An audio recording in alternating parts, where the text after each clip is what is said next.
bitch. Oh, excuse you? Baloney wash.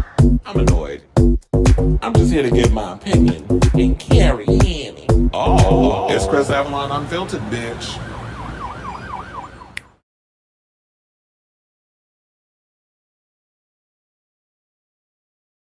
Hello, I'm Kelly Mantle. Hello, I'm Kelly Mantle. No, I'm just kidding.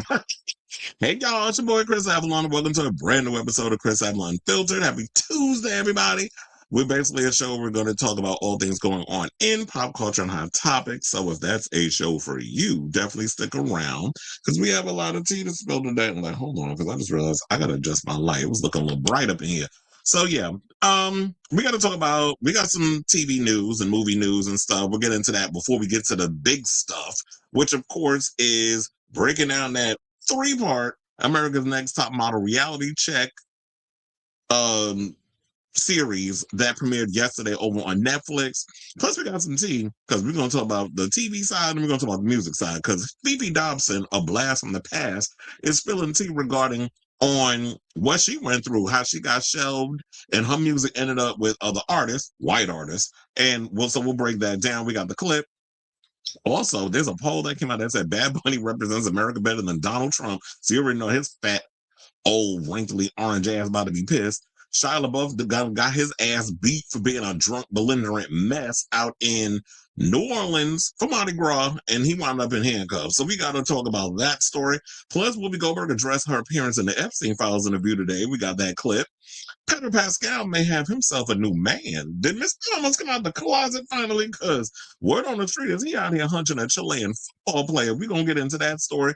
Plus, Hudson, speaking of hunching, Hudson Williams finally admitted he liked the tuna fish because, as I've been saying before, he was straight. But then people try to come for me on social media, say, I don't know what I'm talking about, or I'm saying all kinds of crap.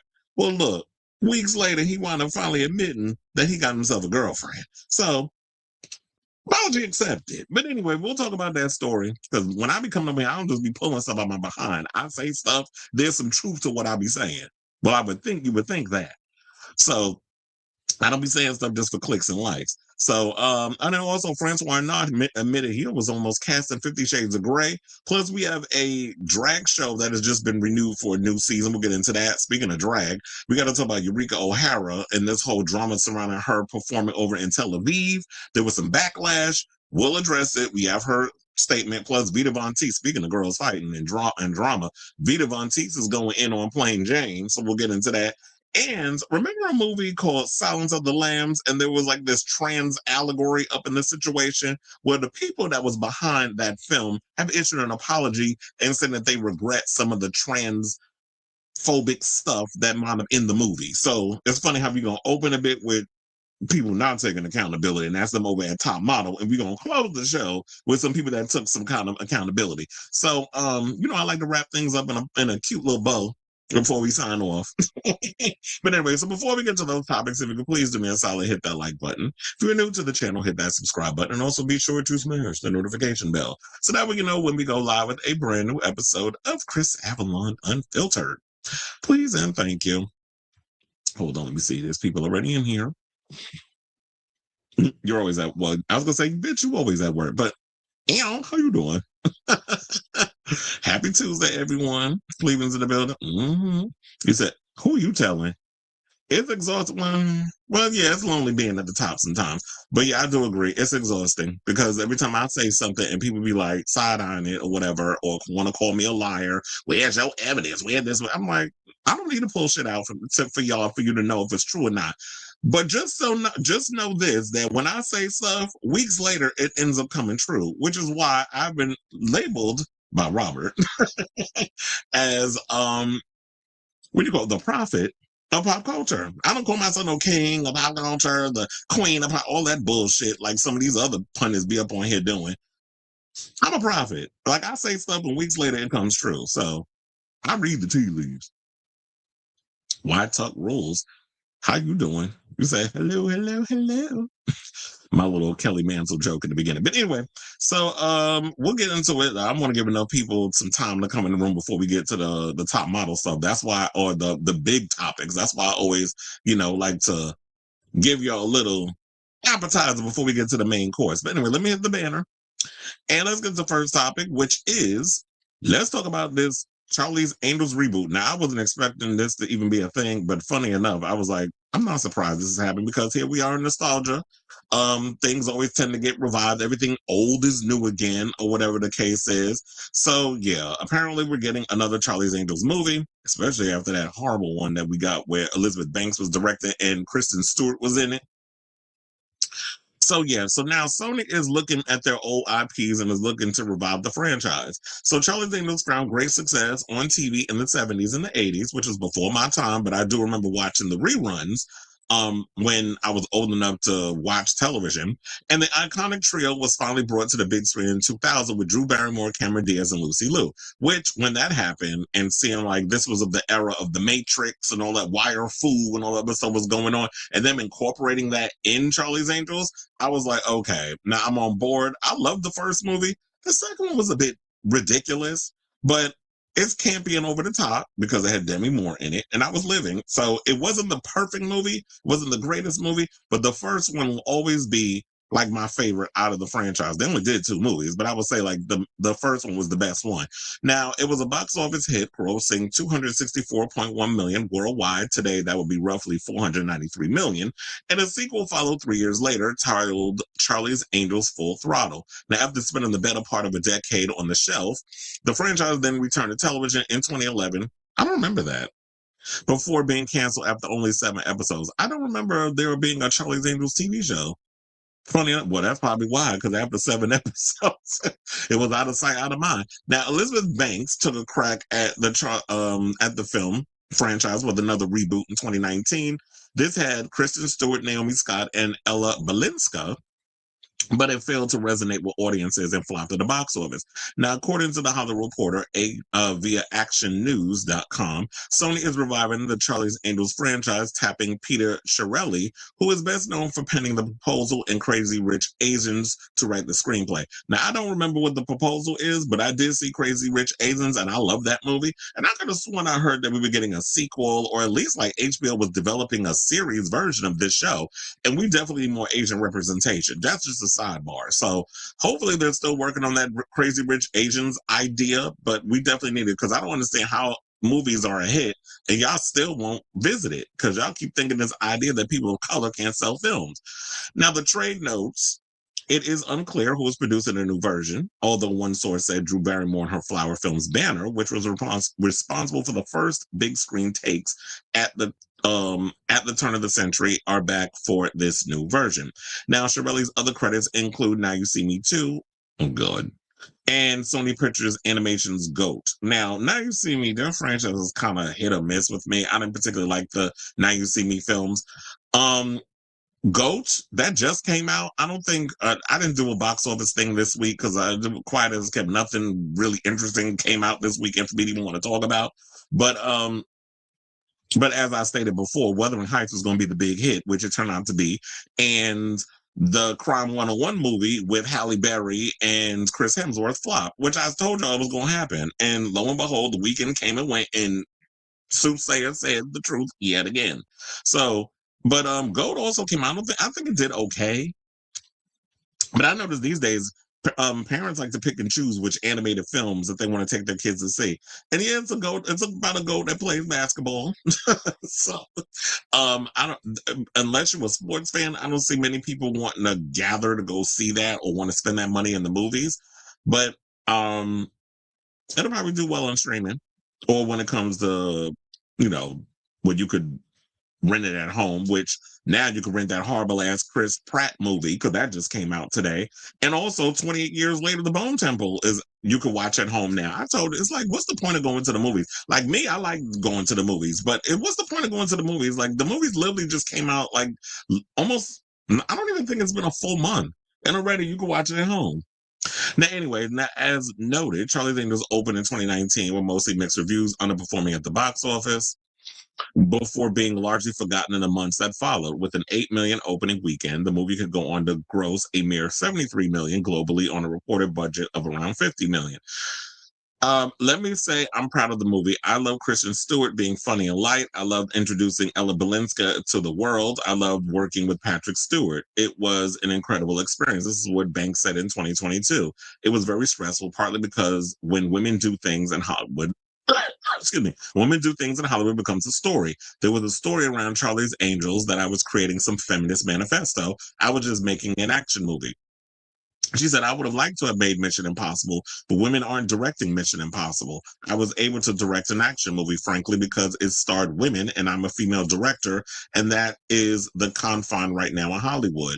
I wish that the movie had not been represented or had not been presented as just for girls because I didn't make it just for girls. There was a disconnect on the marketing side of it for me. And that's the thing. I feel like in this day and age where everybody wants about woke this and woke, I'm like, wait a minute. First of all, back 20 some odd years ago, 25, because at this point, um, the Charlie's Angels, the first one came out 25 years ago. We wasn't talking about all this woke mess. Like whenever an interesting, cool movie came out, we went to go see it. So I like the original Charlie, well, the movie, because like I said, the show was before my time. But the movie, it was just like, yeah, they were being girly and silly, and you had these little moments, especially, well, mostly with Cameron Diaz's character.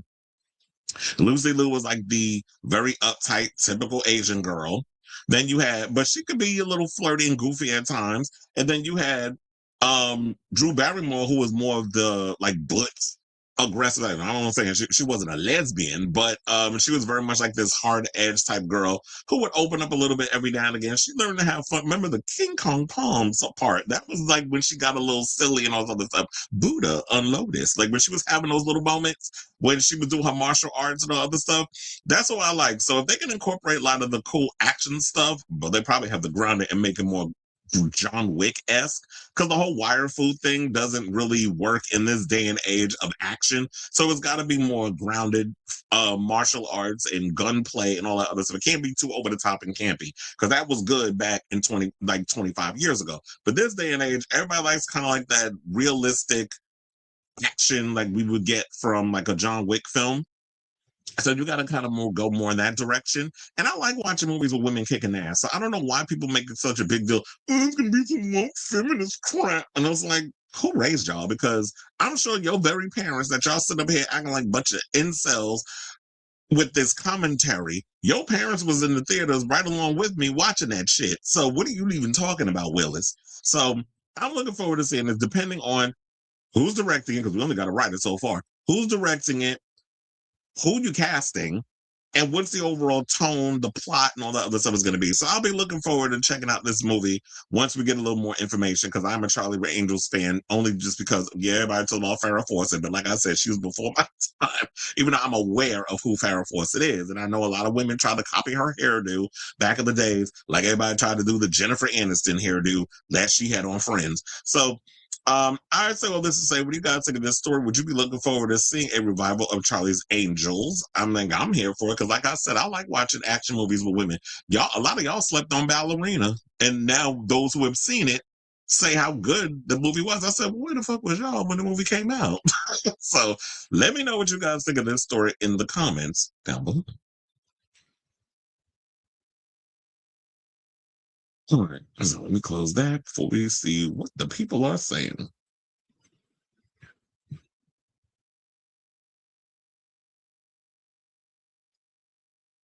Onyx is in the building. Well, thank you. We love our subscribers over here. Oh, I froze. I know it's not we're not having no more issues with the camera freezing and stuff. I don't know. I've been having issues, and funny enough, StreamYard sent me this thing. What could we do to improve this, and this? And I sent it to them, and it's still the issue was not resolved. Meaning that I was trying to connect because I have two Facebook pages. I have like a business fan one where I post all my well, I posted on two things. I posted on my regular one and I posted on the other channel. So all my Facebook, well, all my blog stuff goes on the other thing. And then, like, I can either switch off of this, my regular Facebook that y'all all communicate with me on, or the other one, and to stream the show live. And for some reason, it's not connecting. So I went and I sent them this whole message thing, and they still haven't figured. What can we do to make it better? And like, hello, y'all the ones that do all the technical stuff. What are you asking me for? It's like, just make sure the shit works. So hopefully it's not a situation where it's like, when I put the pictures up and I go to read the articles that it's freezing. You said vacation was fun. I'm glad you had fun. Shit, I need a vacation. You said I downloaded a few episodes. Okay. Well, I'm glad that you was downloading and keeping up what was going on. Keep these young ass kids out of this. Yeah, we definitely need to skewer like mid-20s on up. Like, I don't need. No, I don't think it should be Stranger Things. You want to know something? But I will say this: I would not be surprised if they would pick like a Sydney Sweeney to be in this. But I could definitely see that this could be a possible franchise that she could be a part of because. Say what you want, politics aside, she got the big boobs, she's attractive, she could definitely do all the physical stuff. Now, all the other people, y'all need to, oh, look, I was thinking we could bring Melissa Barrera as one of the other girls. So we got two. And maybe the third could be somebody like a Keke Palmer. Oh, we got our Charlie's Angels. Those are my three. So is Sydney Sweeney, Keke Palmer, and who's the other one I said? Look, I forgot. Just that quick. Melissa Barrera. So that'll be the three. Or, they'll probably go with Jenna Ortega. But I'm just like, Melissa Barrera would be better. If you want to put Jenna Ortega in it, you can make her Bosley. Or Bosley, I don't know who would be Bosley. I would say somebody like maybe Samuel L. Jackson, but wasn't Samuel L. Jackson in one of them already? I know they made Patrick Stewart, I think was he Bosley or was he Charlie? I can't remember. Because I only saw that other one with Elizabeth Banks once and I didn't particularly care for it. It just wasn't a good movie. I mean, you get an A for effort for doing action, but I just didn't particularly care for it. It also houses the most successful girl group song in the US. Oh yeah, Independent Woman. We got that from that. I forgot we got that song from the thing. You said my mom wants to move to Mexico. Oh, that's what I heard too. You ain't the only one because I have friends of mine, hey EJ and DJ, who've been talking about long before this whole situation went down. They were talking about they wanted to move to Mexico because it's cheap. And when you talk about the inhaler was $7, this is when there was a video that I had saw of people actually crossing the border. Americans crossing the border to go to Mexico to get prescription medications because they know it's expensive over here. So my thing is, and I'm sure that a lot of them was over there ones that was voting for you know who. And my thing is, how y'all sitting up there? Oh, I see your screenshot. It probably was during one of the segments whenever, because it was doing that before. That whenever I would go over to like, let me know if it does it again. Well, let me take this out. Because I feel like sometimes whenever I go over to some of the articles and I start reading it is when it starts to freeze. So let me know if it happened just a second ago. And then I'm like, okay, I know what the issue is, which is going to be freaking annoying because I can't close out of this and then come back in again. But anyway, so but yeah, there was a lot of people that tend to go over to like to other countries or whatever, and they were going to get their teeth done. They were going to get all kinds of. They were going to get all kinds of different stuff. So, yeah, that was like so. Y'all are finally acknowledging that we do have a problem with big pharma in this country. Yeah, I just sort of say it did. That's why I said it's the issue whenever I go over to. I feel like, should I go out? Hold on. Let me go out and come back in again and see if it.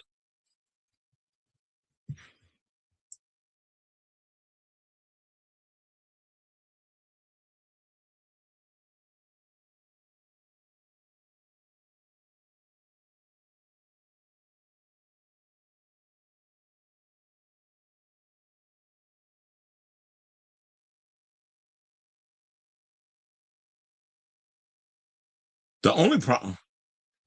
Yeah, because I just told you I went out and came back in. So, but now what had happened was I lost all my shit. Hold on. I didn't lose all my shit. I just lost all my photos. So I gotta put them all back in. Hold on now. So look, we live, and I'm probably gonna have to test it again to see if it works. But hold on. Because now I got to do everything from scratch. You know, I usually be ready with all this stuff. And look, I was on y'all didn't even applaud me on the fact that my ass was on time this time. Oh, wait, y'all wasn't supposed to see that. So I guess I'm going to have to do everything by hand. But, hold on. Now let's see what the people are saying. So I was like, yeah, I need to put all my pictures in, but then y'all see me putting all the pictures in as I'm doing the show. So now I'm going to have to do it by hand. Okay, so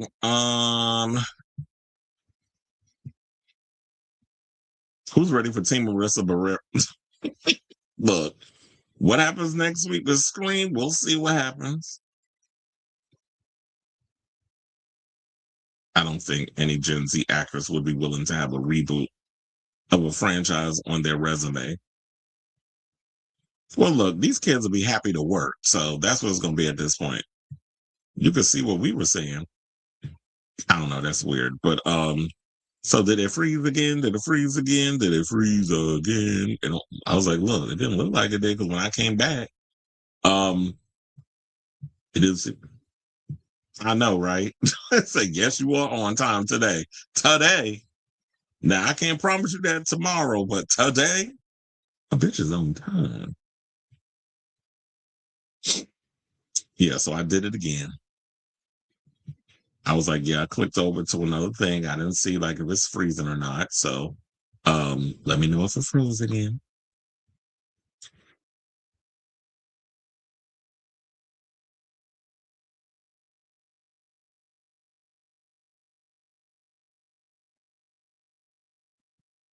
These Gen Z kids are booking bullshit. They will jump on for this. Most of them can't act. Oh, well, we got some good ones. We're gonna talk about Shia LaBeouf. He had the potential, but now he out here being a drunk, belligerent mess. But anyway, so let's get into our second topic. Hold on, which is let's talk a little Baywatch tea. So apparently we're getting, speaking of reboots and revivals and camp, we're getting a revival of Baywatch, which now it looked like Stephen Amell may finally have a job that will last longer than Arrow. It depends on if y'all even care. But he's about to play David Hasselhoff's son, Hobie Buchanan, on this reboot. Or I guess we can call it a sequel of sorts. So let's get into the story. So Amell is the first star to be cast on Matt Nix's Baywatch reboot for Fox. Now, this might actually be good because I remember Matt Nix did this show. Oh my God, I totally forgot what. Never mind, because I forgot the name of the damn show. But he did this show that used to come on USA that was really good. Let me see. Now I gotta look it up because now it's gonna bother me.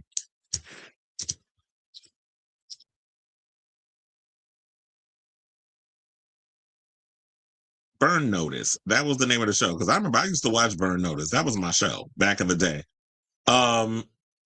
And Jeffrey Donovan was the lead. He was good on that. But and Jeffrey Donovan's been in a couple movies. There was a movie I just saw with him the other day. I don't know. I gave it a rewatch with which is called Wrath of Man with Jason Statham. That was actually good that he was in. So because of Burn Notice, he might be able to bring that kind of same vibe to the show. So it might actually be good. So yeah, they said he'll be playing a series regular role of Hobie Buchanan, a character from the original series. The wild child Hobie Buchanan is now a Baywatch captain, following in the footsteps of his legendary father, Mitch, played in the OG series by David Hasselhoff. Hobie's world is turned upside down when Charlie, the daughter he never knew, shows up on his doorstep, eager to carry on the Buchanan family legacy, and becomes a Baywatch lifeguard alongside her dad. Now, from the first conversation, Stephen Amell brought exactly what this new chapter of Baywatch demands: hard intensity and that undeniable hero energy. He's the kind of lead who can sprint into danger, carry the emotional weight, and still make it feel fun. Well, I hope he knows how to swim. We're so excited to get started, shares Nix, who is an executive producer and showrunner. The role was originally played by Brandon Cole for one season in Abbey. I don't know who Brandon Cole is. He started a movie that I loved back in the day with Rutger Hauer, may he rest in peace, called Blind Fury. And then he started on the show Step by Step, which I loved that show growing up. It was a part of the TGIF lineup. And then after because remember, at one point, what a lot of people don't know is that Baywatch started out on NBC as like a regular show, but it did bad in the ratings and they canceled it after one season. Then they decided to revive it and put it on syndication, which was like Channel 9. And I used to watch it it used to come on Saturdays at I think it was like maybe 5 or 6 o'clock on a Saturday. And they used to have shows like Renegade and also Highlander with, what the hell was that? Adrian Paul. Like, they used to have all kinds of crazy shows in the 90s, which I'm starting to notice you can watch those shows now if you have Prime Video. I'm taking y'all back. So Baywatch was a huge hit because it gave us Pamela Anderson and Alexander Paul and David Chokachi, which it has been announced that he is the next actor who will be coming back to the show. So they're bringing back some nostalgia cast members now. As far as Pamela Anderson, I don't know if she would even want to come back to the show. Because, she's on this whole uptick about not wanting to wear makeup and all that. She wants to be just like, I want to age gracefully, which is great. So she don't want to do the whole blonde bombshell thing. So I don't know if she'd be willing to come back, but it'd be good to have like a cameo of sorts. So Brandon Cole started out playing the part, and then Jeremy Jackson came and started playing the part when they brought the show back into syndication, which I believe was like 10 seasons. And then remember Baywatch Nights where they tried to do a nighttime show, but that show didn't last long. Eddie Cibrian was on it. Yeah, I'm taking y'all back. I told you I was a Baywatch fan. Now, Fox teases that Baywatch will feature adrenaline-fueled rescues, tangled relationships, complicated chemistry, and beachside heroics that define the original, now with an entirely new cast. I forgot to also mention Jason Momoa at one point was on Baywatch, but I think he did Baywatch Hawaii. During the show's signature red swimsuits, contemporary trapping, tensions and challenges, and a renewed mission to protect Southern California's shoreline. And the fact of the matter, this show will actually continue to film in LA when LA could use the money and the work. Like, a lot of people need to be bringing work back to California because a lot of people are jumping overseas. I just saw this story that a lot more actors are starting to go overseas to do more international films because it's letting them flex their muscles creatively versus doing American bred films. And plus, these people out here are too damn cheap because everything is so damn expensive. So it's like you can't even shoot. And if you want to shoot in America, they go to freaking Atlanta. They don't even want to shoot in California. But they did say that production is slated to begin shooting this spring on Venice Beach and on the Fox studio lot in Century City. I told you I used to work in Century City when I lived in California. Now, it's also been given a 12-episode straight-to-series order. They said the original series became the most watched show airing in over 200 countries, and at its peak, reached more than 1 billion viewers every week. Hasselhoff led the series and helped launch the careers, as I stated, of Pamela Anderson and Carmen Electra to Jason Momoa and Yasmine Bleeth. I remember Yasmine Bleeth when she used to be on, wasn't it One Life to Live? I'm like, yeah, she's been around forever. But this actually sounds like a good idea. I don't know if maybe it's great that they're trying to do the whole nostalgia thing. And to be honest, I feel like they've been trying to come up with these Baywatch-esque type shows. Like, wasn't there some surf rescue show that was on Fox at one point, and then it only lasted one season, they canceled it? And I'm like, if y'all going to sit up in here and rip off Baywatch and try to come up with these type of shows that are about lifeguards and this, that, and the other, the best thing you need to do is just bring back the original and stop trying to come up with different versions of something that already is out there that exists that you might want to revive. So I might actually check this out. This might be interesting. I mean, I like Stephen Amell because I like Darrow. I don't like all the other stuff he did. I know he did that other show, which like there was a Suits spinoff that he was a part of, and I heard that show was terrible. So they canceled after one season. And this is like the follow-up to now since he did that part. So shout out to y'all over there. I just hope the show doesn't suck. And it'll be interesting to see, like, if this is a sequel of sorts. Didn't David Hasselhoff character die? I think that's why he's not back on the show or whatever. I don't know. I have to look it up because it's been so long since I've seen Baywatch. I don't remember what happened to half those characters, but I do wonder if they're thinking about even bringing back some of the original cast members, kind of like just how they do now, nostalgia. They want to bring people in to like, oh yeah, I remember that character and all the other stuff like Billy Warlock and all of them. And David, like I said, David Chokachi's coming back. But anyway, I definitely want to hear from y'all. So let me know what you guys think of this story in the comments down below. I nearly forgot all about Drag Race on because I was watching a show. Oh, please. I actually I remembered. I was like, oh yeah, well, I'm recording Drag Race. And literally, I think we finished Friday's show. I think we had like maybe 10 minutes left in Drag Race when I was wrapping up this show. He said, I only remember 2 minutes before the rerun started. If that doesn't show my loyalty to you, well, I appreciate all of y'all who was like, you know what, I'd rather watch you than Drag Race. And quiet as it's kept, after watching that episode, I'm going to watch me before Drag Race too. So that it is what you said. Have you listened to Kim's Song of the Week? I know it came out today. I didn't get around to watching it because I was busy watching all these other discourses on the whole America's Next Top Model documentary. So I was sitting there watching these little videos or whatever, but I have my own opinion because I was taking notes last night as I was watching it. And that's also one of the reasons why I didn't do a show yesterday. One, there wasn't a lot of topics that I wanted that was like, okay, this is not interesting. Today is like, it feels more like a full-fledged show. But yesterday was like, it was a little dry here in these streets. Then on top of it, I was like, you know what, let me catch up on some stuff. And I caught up on something. Oh, let me tell y'all, guess who I saw at the Garden on Saturday at Valentine's Day during the Brandy Carlisle concert, which if y'all like her, it's whatever, but she was boring. I mean, I like the fact she has a great voice, but that type of music, I'm gonna snooze that. But anyway, Paul McCartney was there, and I was on the floor because I was like, I know they're about to put me on this floor for this show. And I felt it in my bones, and I was on the floor. Then it was announced today, even though I knew this yesterday, that Bruce Springsteen was going to be doing a tour, and he was going to be doing 2 nights at Madison Square Garden. And then lo and behold, the story came out today. I was keeping the secret because I was like, except I did tell people in the Rebel Hearts group chat that he was coming. So y'all know I wasn't lying, that I told y'all that tea before the public got it. And yeah, so I'm like, I was like, is the boss going to be there today? We call him number 1, Jim Dolan. So they were like, no, I haven't heard that, but I know that they said that Paul McCartney's using his suite. And I happened to just look over to my right, and lo and behold, I was in eye line of Paul McCartney. I gagged. I was like, wait a minute now, we got a Beatle in the house. But anyway, so you might as well take notes, listen. Oh, so was that what the song? Oh, wait, you did say the song is called, what is that, Mr. Producer? Let me find out she's going in on Dr. Pugh. I definitely gotta listen to it. But I did put I saw like when I was scrolling, because I was like, I like to have things on when I'm working and putting a show together.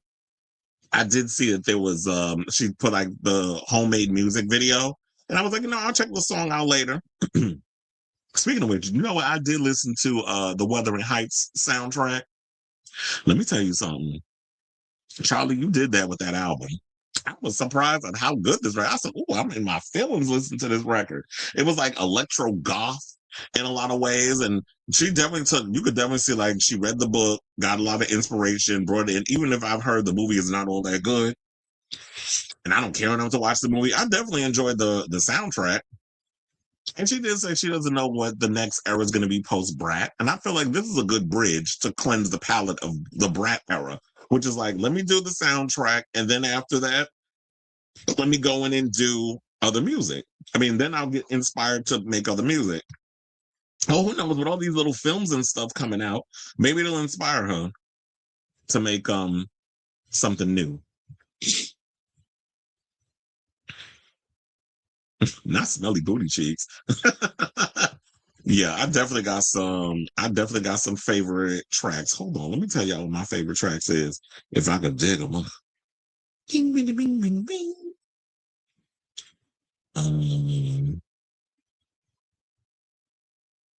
So do I have it in here? I should. I do. I like well, yeah, my favorites would be Dying for You, Alters, and My Reminder. Those are like the three that I like so far. I mean, I like the full record, but for the most part, the ones I already added to my favorites would be Dying for You, Alters, and My Reminder. Alters need to be a little longer. I was like, oh, that can't be it with this song. I don't know. It's probably because it's like one of those real emotional gothic type tracks. Like if I was a singer and I was doing ballads, that wouldn't be my version of a ballad. Like I'm not gonna sit up there and just strum a guitar and sing. I need a little eight. That's why I said yeah the other day when I was working with my coworker, because when you work in the floor, it's so many chairs. It's so long. Like it's 26 rows and like 16 chairs on one side, and then it's 18 on the other. So you need two people to work in your section. And me and this other kid, Andrew, I was telling him, I said, I'm sorry, but I need an 808 behind my music. And he started laughing. Brandy Carlisle is for lesbians. Chaplain write me a lesbian, but she's for the gay. I mean, then again, let me tell you, because when the show was over, and it was over about 11:10, they started playing Pink Pony Club, and all the girls was leaving. They were singing along. So the lesbians like Chapel too. I mean, I don't think that they go hard for like they would go for her like they would for um a Brandy Carlisle, but I do think that she has lesbian fans. Probably not as much as a Brandy Carlisle would. And the this is why I was mad, because I was so upset. A friend of mine was also out for Valentine. He went to the Nine Inch Nails concert in Jersey. I'm like, damn, why couldn't we get that show? Because I would have loved to have worked the Nine Inch Nails concert. A lot of Kate Bush inspiration on this album. Yeah, I was funny enough. I was thinking Kate Bush. I don't know why I want to say Kate Butch. You know, the queen from Drag Race. Speaking of which, UK versus the World, the new episode I think is out today. So I don't know why I was thinking of Kate Butch, but I just want to say that so bad. You said a lot of Kate Bush inspiration on this album, which makes me love it. Always, Everywhere is probably one of my favorite songs. Mm-hmm. This morning, Charlie have to find out her party is supporting Russia murdering Ukrainian kids.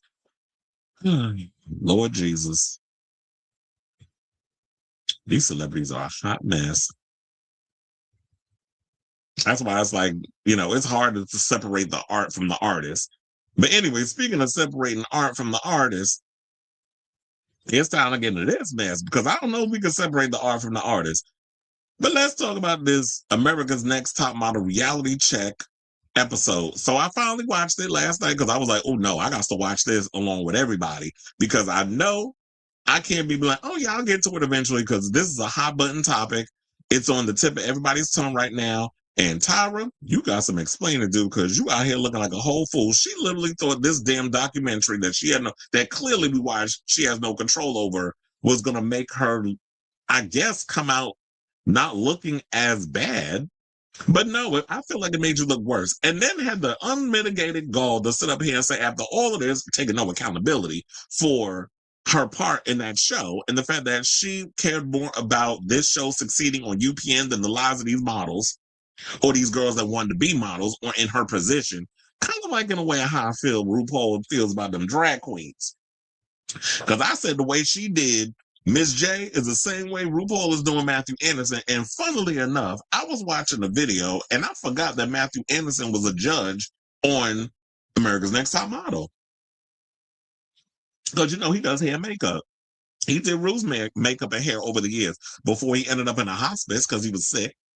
And then he brought in Raven and, you know, to do the hair, to do the makeup. And, oh my God, who was the other one? The big girl that ended up doing her hair for some undisclosed reason. I don't know. I think she did explain it on Joseph Shepard's show.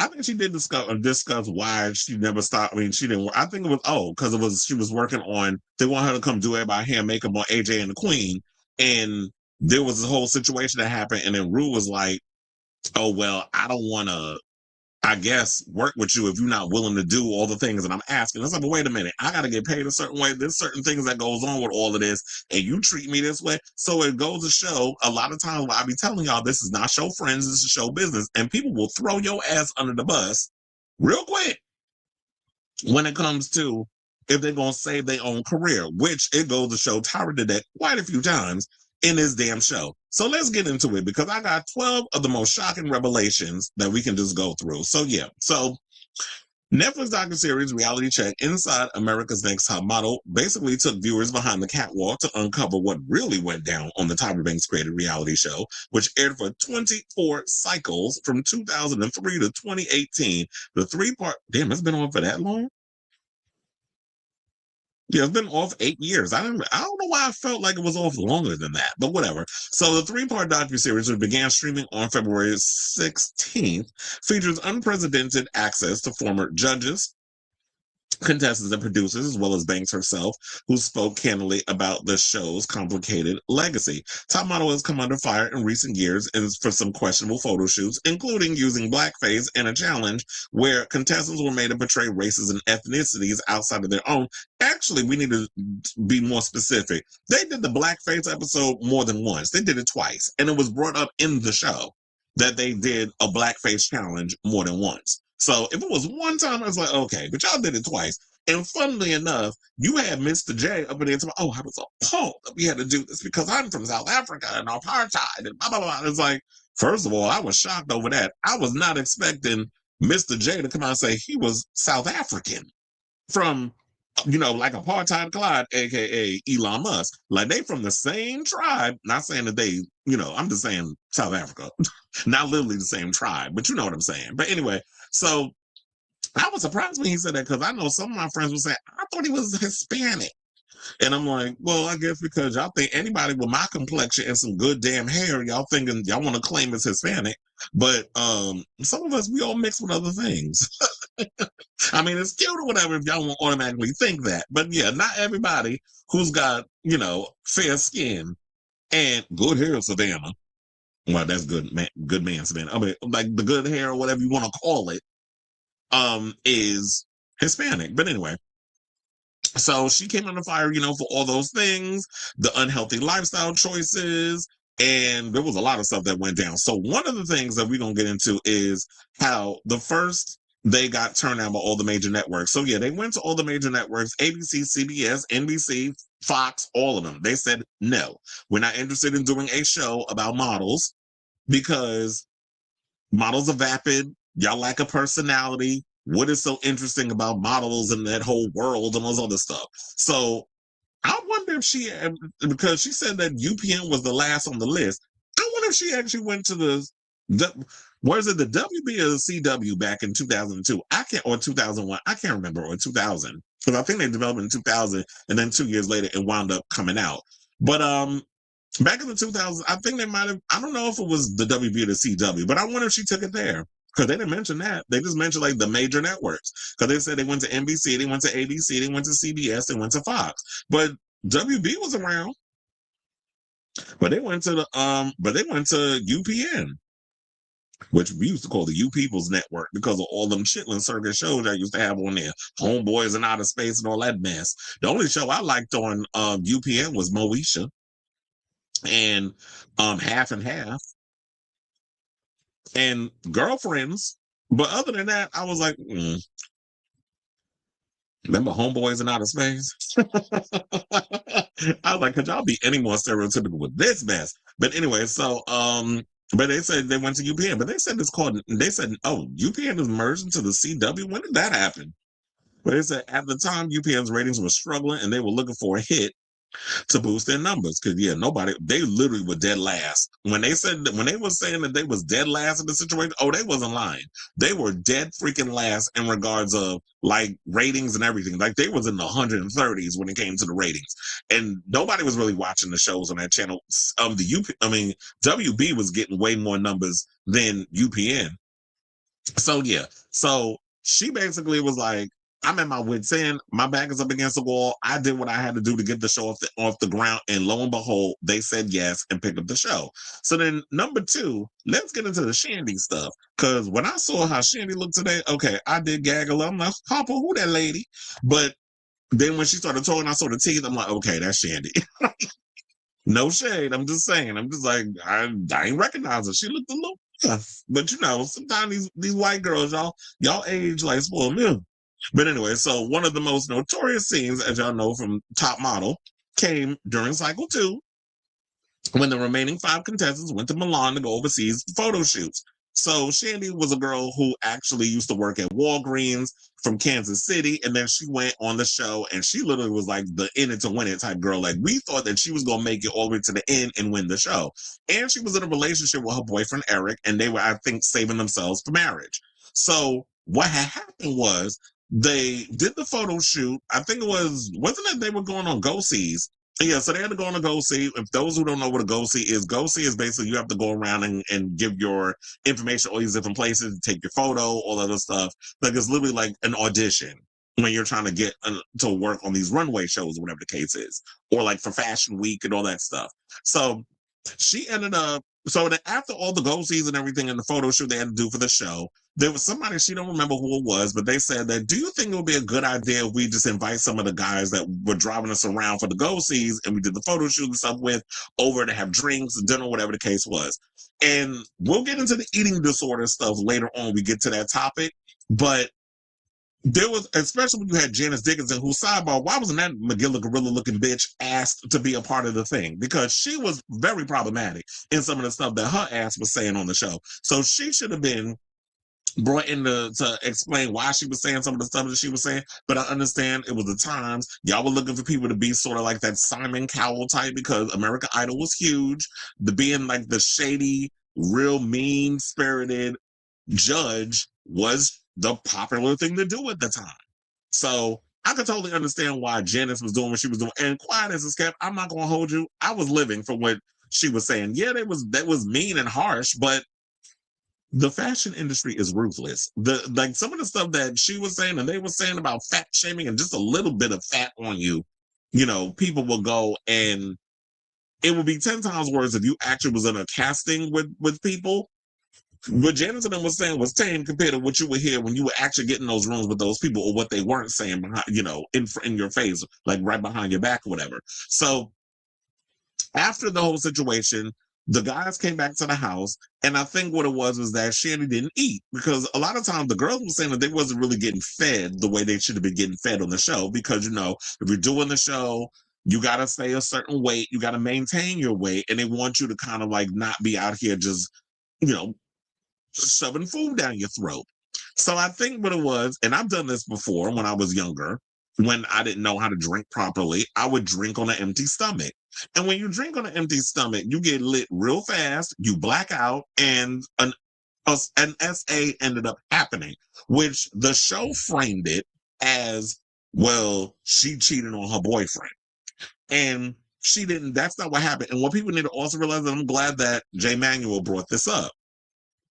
So Jay Manuel brought up the fact that when the rule is, and I learned this from watching like The Real World and those other stuff, because I remember they would talk about this back in the day too. If one person is in the bathroom, they cannot film you. But if 2 or more people is in the bathroom, then it becomes a story. Something's going on. The cameras have a right to go in, because now it's more than one person. Hence why when you watch shows like The Real World and stuff growing up, you would see a lot of fornication going on with cast members or people they would just bring over to the house, or even similar to like Jersey Shore. They would do a lot of that when it would come to it. So when it came down to it, that's when it became like a story time. Now, whether or not they knew this was an assault and they could tell that this girl was blacked out and this man was taking advantage of her, that's across the producers have to bear, and they have to speak up on and admit it. But it's kind of hard when you have people like Tyra Banks and Ken Mock and so many others on the show that refuse to actually take accountability for the shit that went on the show. They did in certain parts, but I felt like for the most part, y'all really wasn't taking accountability. So they did frame it as a cheating scandal, and I thought it was even worse putting salt in the wound. And she had a damn thing in her ear, because a lot of these people walk around with them. So the producers filled Tyra in on the situation, and she had the nerve to sit her little flat behind down in that chair and frame it. Oh yeah, one time I came to Italy and we were working and a boyfriend cheated on me, all that crap. And it's like, girl, that shit didn't happen to you. And they were looking to get a rise out of Shandy. And then she goes to look to her like, you cheated on him, didn't you? My girl, you knew the shit, so why you up in here playing like you dumb? So I hated that. But looking back on it now, I hate it. Back then, it was salacious. It was good TV, and we were all salivating at the mouth, because I think like we didn't have the vernacular to even articulate what was going on. I'll say to me because I was the same age as a lot of these girls on the show. So I didn't know how to like articulate what I'm watching. I'm entertained by it. I'm engulfed by it. So we looking at it as the way y'all framed it, we gonna think y'all out here cheating. And she said that her and her boyfriend, they tried to make a go of it after the show, but it didn't end up working out because he had come to move to New York with her at one point, and she was like, it was hard for us to make it work because when we walking down the street and people out here calling me a slut and a whore and all these other things, then all of a sudden, how can you feel okay with wanting to be in a relationship with somebody? Because now you got assholes on the street, and you know New Yorkers, they don't got no chill. They out here reminding you based off of what they seen on TV. They feel bold to be coming out here saying all kinds of craziness about you. So now the next thing is, then we gotta talk about Danielle Evans, who I did love the fact that Danielle gathered Tyra with some of the stuff that she said in regards to the team. She was like, girl, you full of shit. So the gap in her too. Let's talk about Danielle Evans. So yeah, so we had the makeover episodes, which some of them makeovers was a choice. The way that y'all would do some of these girls' hair, the fact that you messed up that poor girl's teeth, y'all had her going and they were doing all kinds of I'm like, these days, just give them veneers like a Cardi B or somebody and call it a day. But I guess y'all probably didn't have that the way it is now. Like the teeth look much better now, but back in the day, y'all sitting there doing all kinds of stuff, pulling these girls' teeth out and doing all kinds of craziness. So Danielle did not want to get her gap closed. And I'm sitting there like, she doesn't need her gap closed. Y'all were mocking her over having the gap. And there were models who have had careers with gaps in their teeth. One that comes to mind immediately, Lauren Hutton, before she became an actress, she was a model and was successful with the gap in her tooth. The one thing about that I've noticed, and there's been other models that have had gaps in their teeth, it's funny how when white girls have gaps or whatever the case is, or uniqueness about them, y'all immediately prop them up and want to make something out of them and think, oh, that's a unique thing about you. We love that flaw. We could exploit it and make it look like we could turn that thing that is considered ugly into a piece of beauty. And Tyra, who likes to just pull out the black card, and I notice this when it's convenient, likes to all of a sudden, this was a black, and we'll get into what she said regarding that in a minute. But when it comes to the white girls, you don't be having that same damn energy. Also, I did find it funny that she said that she fought with Les Moonves' problematic ass. Because remember, Les Moonves had a hand in trying to damn near destroy Janet Jackson's career post-titty gate. And was, trying to blacklist her and prevent her from performing in a whole lot of places because he was running Viacom, which, Viacom, MTV, VH1, all of those things, where a lot of people had to go to VH1 in order to get their music promoted, videos, whatever the case was. He was running that place. And now we know the piece of shit that he actually is. And it's funny how he ran around talking about he didn't want a Latino on the show in season 1, but you're married to a whole Asian bitch. Like, really? We doing that? And I can say that because I'm part Asian. So I was almost going to say, well, shit, I'll say it now. I said, you married a whole damn ling-ling, and you got the nerve to sit up in here and talk about you didn't want a Hispanic girl on the show. So y'all like marrying these exotic bitches when it's convenient. But when it come down to the representation, you want them to sit back in the background unless they're a big old robot like the woman you married to. Because remember, it wasn't until all this stuff started coming about him that all of a sudden she remembered her last name was Moonves and decided to put it on every damn thing. We see you, Chinbot. But anyway, this ain't about her. It was about her husband, but unfortunately she had to catch that stray. So now Tyra went and said she apologized for making her close her gap. I'm like, well, it's a little too late for that. She could have maybe she could have thrived. But then again, when we get around to Tiffany, which I don't know, it wasn't Tiffany, it was Danielle. Wasn't it? Because she was the one that won, which she was the one that was talking about that when I think she got the gap closed, she ended up winning the show, and then she wasn't getting no bookings. She lived in the modeling house. Chanel Iman was actually her roommate. All those girls was getting bookings, and she wasn't. And she went and said that one day, I think I can't remember what the time because it was a lot of information. I was like, I don't know if she asked her or Chanel volunteered the information, but I'm going to assume that she asked her. She was like, why she was wondering why she was getting booked. And Chanel said because they all knew like they were told to treat her differently because she's a reality star, which goes to show that Tyra knew from the beginning that these girls would never become models and sold y'all a lie and a dream.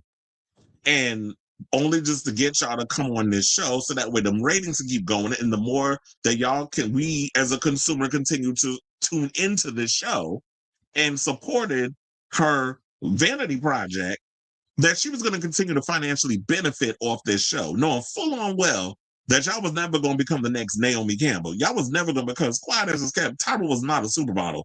Tyra was a Victoria's Secret model. She was never up there in the big leagues like the Naomis and the Heidi Klums.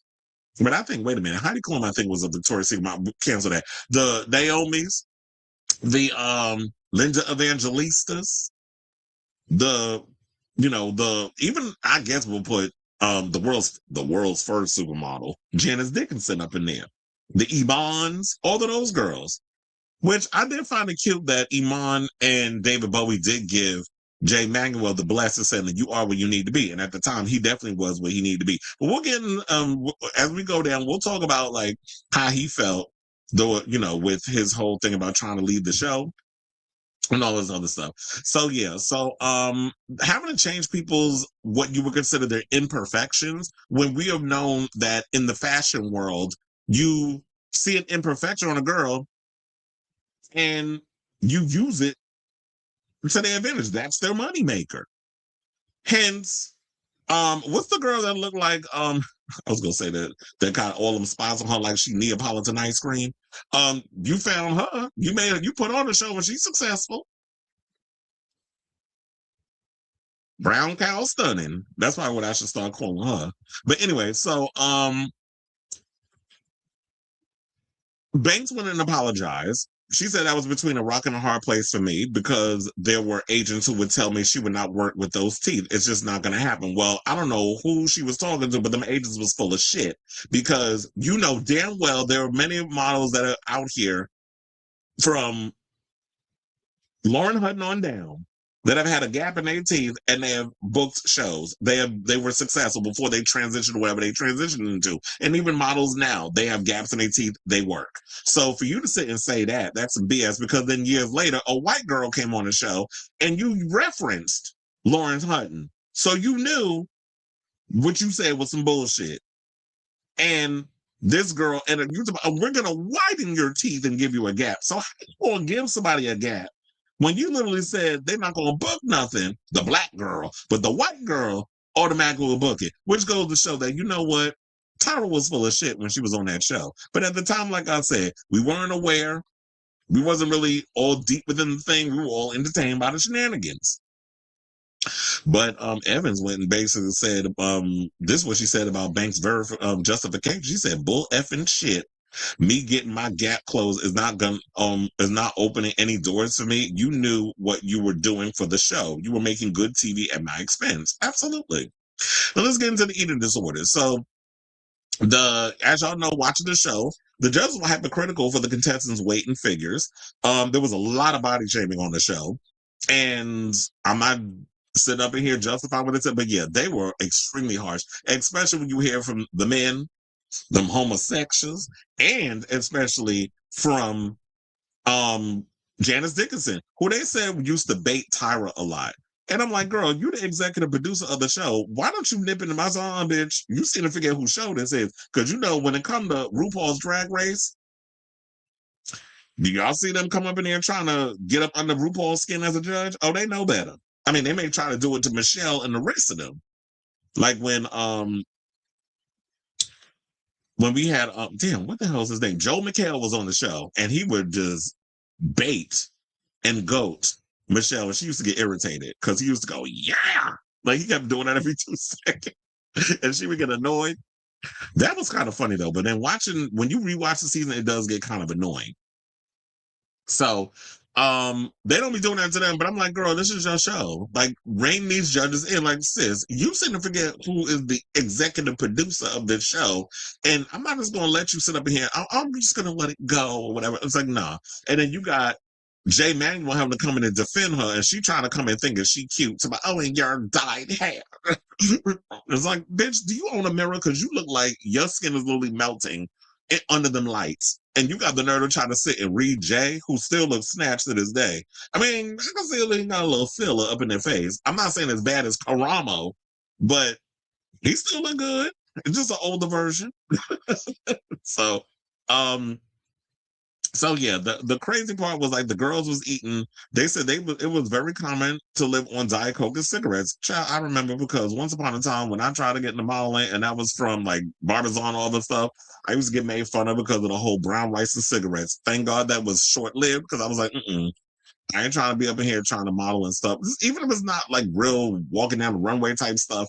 Like doing anything with fashion, I like food a little too much to be up in here trying to survive on brown rice, Diet Coke, and cigarettes. But Whitney, that's what she said, what they lived on. And they said, I just pretended like it didn't bother me. But I'm sure most of the girls would do this. I would cry in the shower every day because the shower is the one place that the cameraman couldn't come. So that was our safe space to release and be like, why are they doing this to me? The girls was going into shock on the show because of how cold the water was. The girls were being underfed and all the other stuff. Now let's get into the Tiffany Richardson show because because she went in on Tyra. So, but let's first of all, let's get into the iconic, we were rooting for you, we were all rooting for you situation. Because Tiffany was just like pissed because they wanted her to read some teleprompter and they wanted her to read Christian Lacroix, or as little Kim would say, Christian Lacrosse. She couldn't even pronounce that shit back then on, what was it? No Time for Fake Ones. This style with the real one, that song. So like you trying to read all these crazy French names, and she didn't want to look like a fool in front of people. I guess her pride got in the way or whatever. And Tyra was getting mad because you could definitely say, well, read it, you're going home. I was like, bitch, you need to relax. Like I would have been like that. But then again, when you on that show and you thinking this is gonna be an opportunity that your career is gonna make it somewhere, you ain't gonna be like, bitch, calm down. Like, who are you talking to like that? So in my mind, I would have said, but in real life, I probably looked at her like, okay, sis, what are you doing? So yeah, so then the whole thing, she said that she lost it. It was probably bigger than her. It was family, friend, society. Here she go weaponizing the whole black girls thing, all the challenges we have. So many people saying that we're not good enough. I think all that was in the moment that's some black girl stuff that that goes deep inside of me, but I knew I went too far. So yeah, so now Miss Mama Tiffany has come out and she said Tyra full of shit. So let's get to what she said. So Richardson blasted the super bottle in an Instagram post accusing her of being a lying ass bitch. She said, you know how you treated me the whole time off and on camera. You was a bully. You treated me like shit and said the nastiest things about me and my son. Yeah, because the word on the curb was she said that you can go back home and living in the projects on a mattress with you and your son. That's the alleged word that apparently that did not make the air that Tyra apparently said. And they said a week later, lawyers and stuff ended up on the set because Tyra was doing too much. You got the real her in that video, in that clip. The former contestant claimed that the argument was edited to make it seem like Banks cared about her.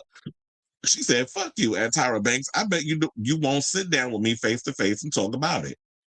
This is what she said before calling out her family for never defending her. Now, Richardson, who also has been working at a group home in Miami supporting people with mental disabilities since 2017, also noted that she's got more money and helping more people than all or many of the top models. She said, damn shame, it's giving y'all still hating on little black ass me. At Tyra Banks, ho, just let it go. It's been over 20 years. Well, I think she did let it go. The fact of the matter was, Tiffany, no shade, but she's answering a question that's requiring of the documentary or the docuseries. So it's like the same thing when people get mad when the whole Pink Christina Aguilera drama from back in the day gets brought. Why is she still talking about it? Why are you still bringing that up? That happened 15 years ago. You know, all that shit. I'm like, well, if these motherfuckers keep asking me the goddamn question and I answer it and it keeps resurfacing because y'all like the algorithm hustle and all this other stuff, how you gonna tell me to let it go? Tell these bitches stop asking me. How about that? So I hate when people will be quick to lash out at the messenger, but you don't get mad at what preceded the message. So I was trying to say, did she say anything else? um, I don't think she said anything else in regards to that. Yeah, I think she pretty much that was yeah, I think that's pretty much it what she said on that. Now we can move on to the other stuff. So now after all of that, oh yeah, that's when Noel Marin went and said this. He said, all I know is the next week we had all the lawyers on set because they said there was a lot more that was really said, and some of the things that were said were really not well intentioned. I will probably never repeat the lines that were actually said in the room that day. People have tried to make it something funny, but it really wasn't. And that's what Jay Manuel said in regards to the situation. Now, speaking of Jay Manuel, let's go back to Hall. So, Jay Manuel, I know it was a lot, but look, it was a 3-hour thing. We got to break it down. So, Manuel had been with America's Next Top Model since the beginning. He said that during the cycle 8 in 2007, he had reached a crossroad. He said that the show was evolving in a way that I guess he wasn't expecting. And you know, when you bright out bushy tail wet behind the ears, and you got this new fresh thing that you're doing, everybody's excited in the beginning. Look, y'all say the same thing about a drag race. Oh, it was cute in the beginning. We liked when it was a little rough around the edges and it was a little more unapologetic and the drama was what it was. But then once you become this well-oiled machine, it transforms into something completely different. And then, oh, it's not the show I used to like and all of the stuff. So the same thing happened with Top Model. And so he said when he got to that point, he wanted to leave the show. It just wasn't fulfilling him. So he wrote an email because him and Tyra had a pact that whenever there was something going on between them, that we would tell each other first before we told everybody else. So he actually honored that because Miss J said that the one thing about Mr. J, he keeps everything, close to the chest. He's very secretive. He doesn't put any of his personal business or anybody's personal business out there. So you're not going to get nothing out of him in regards to that. So once he sent the email, he said that she didn't respond for 3 days. And when she finally did, she only wrote 3 words, I am disappointed. So then after the change, he said that they haven't spoken. She would refuse to speak to him. When they were on set, she was being phony because the damn cameras was on. So we all act like we friends and we kiki in and whatever.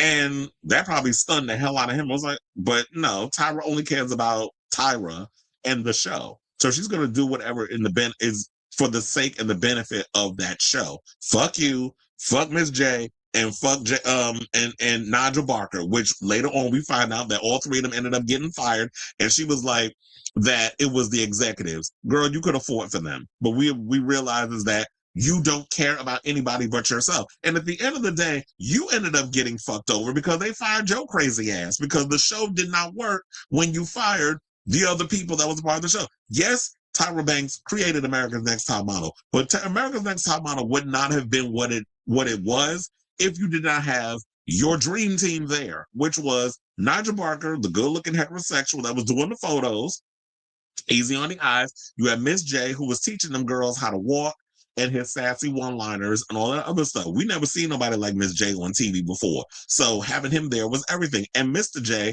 who was sort of like the Michelle Visage, when he would come in and with the challenges and all the other stuff and mentor the girls in some sort of way. So having that dream team there, that worked. The network, I just think, got stupid and didn't realize what they had.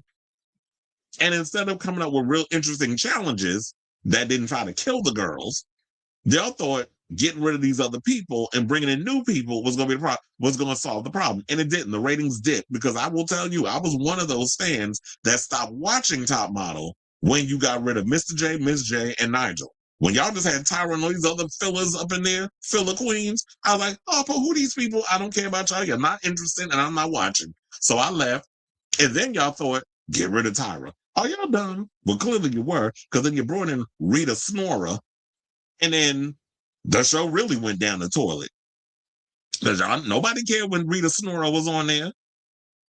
So yeah, it was just ugly the way she did it. So it was just like, you treated Jay Manuel like shit, which means which go to show that you really don't care about the people up in there.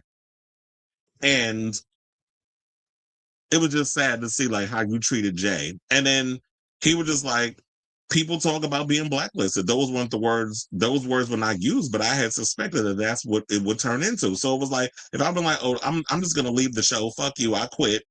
She would have run around and probably told people Jay Manuel is difficult to work with. Don't hire him for nothing. And she'll sit there and blame the executives.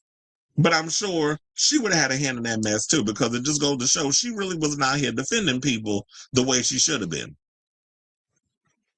And it's sad that it was just like when he wanted to leave, you should have just let him go. But then when he gets fired, then it's like, well, damn, if I would have left on top when I wanted to, we wouldn't be in this situation. But you didn't afford him that because you threatened his career in so many ways.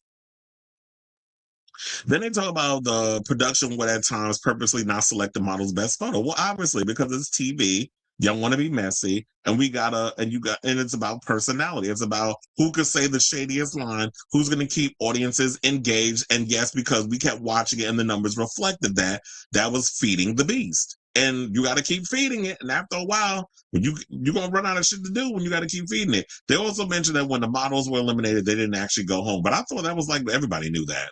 Because when you do any reality show, like even Drag Race, they don't automatically go home. They leave them in the hotel till the show is wrapped because you don't want to reveal who was on the show or not, or who was eliminated. So you got to keep everybody still on set until the show is done. And then, yeah, so let's get into the whole thing about them preventing the models from getting work, because we did mention that in the show that Danny said that I remember my first show season, I didn't book any shows. And I mentioned about the whole Chanel Iman situation, so we don't need to go into that again. But let's get into this, because I know this is what really was pissing people off. The Miss J stuff.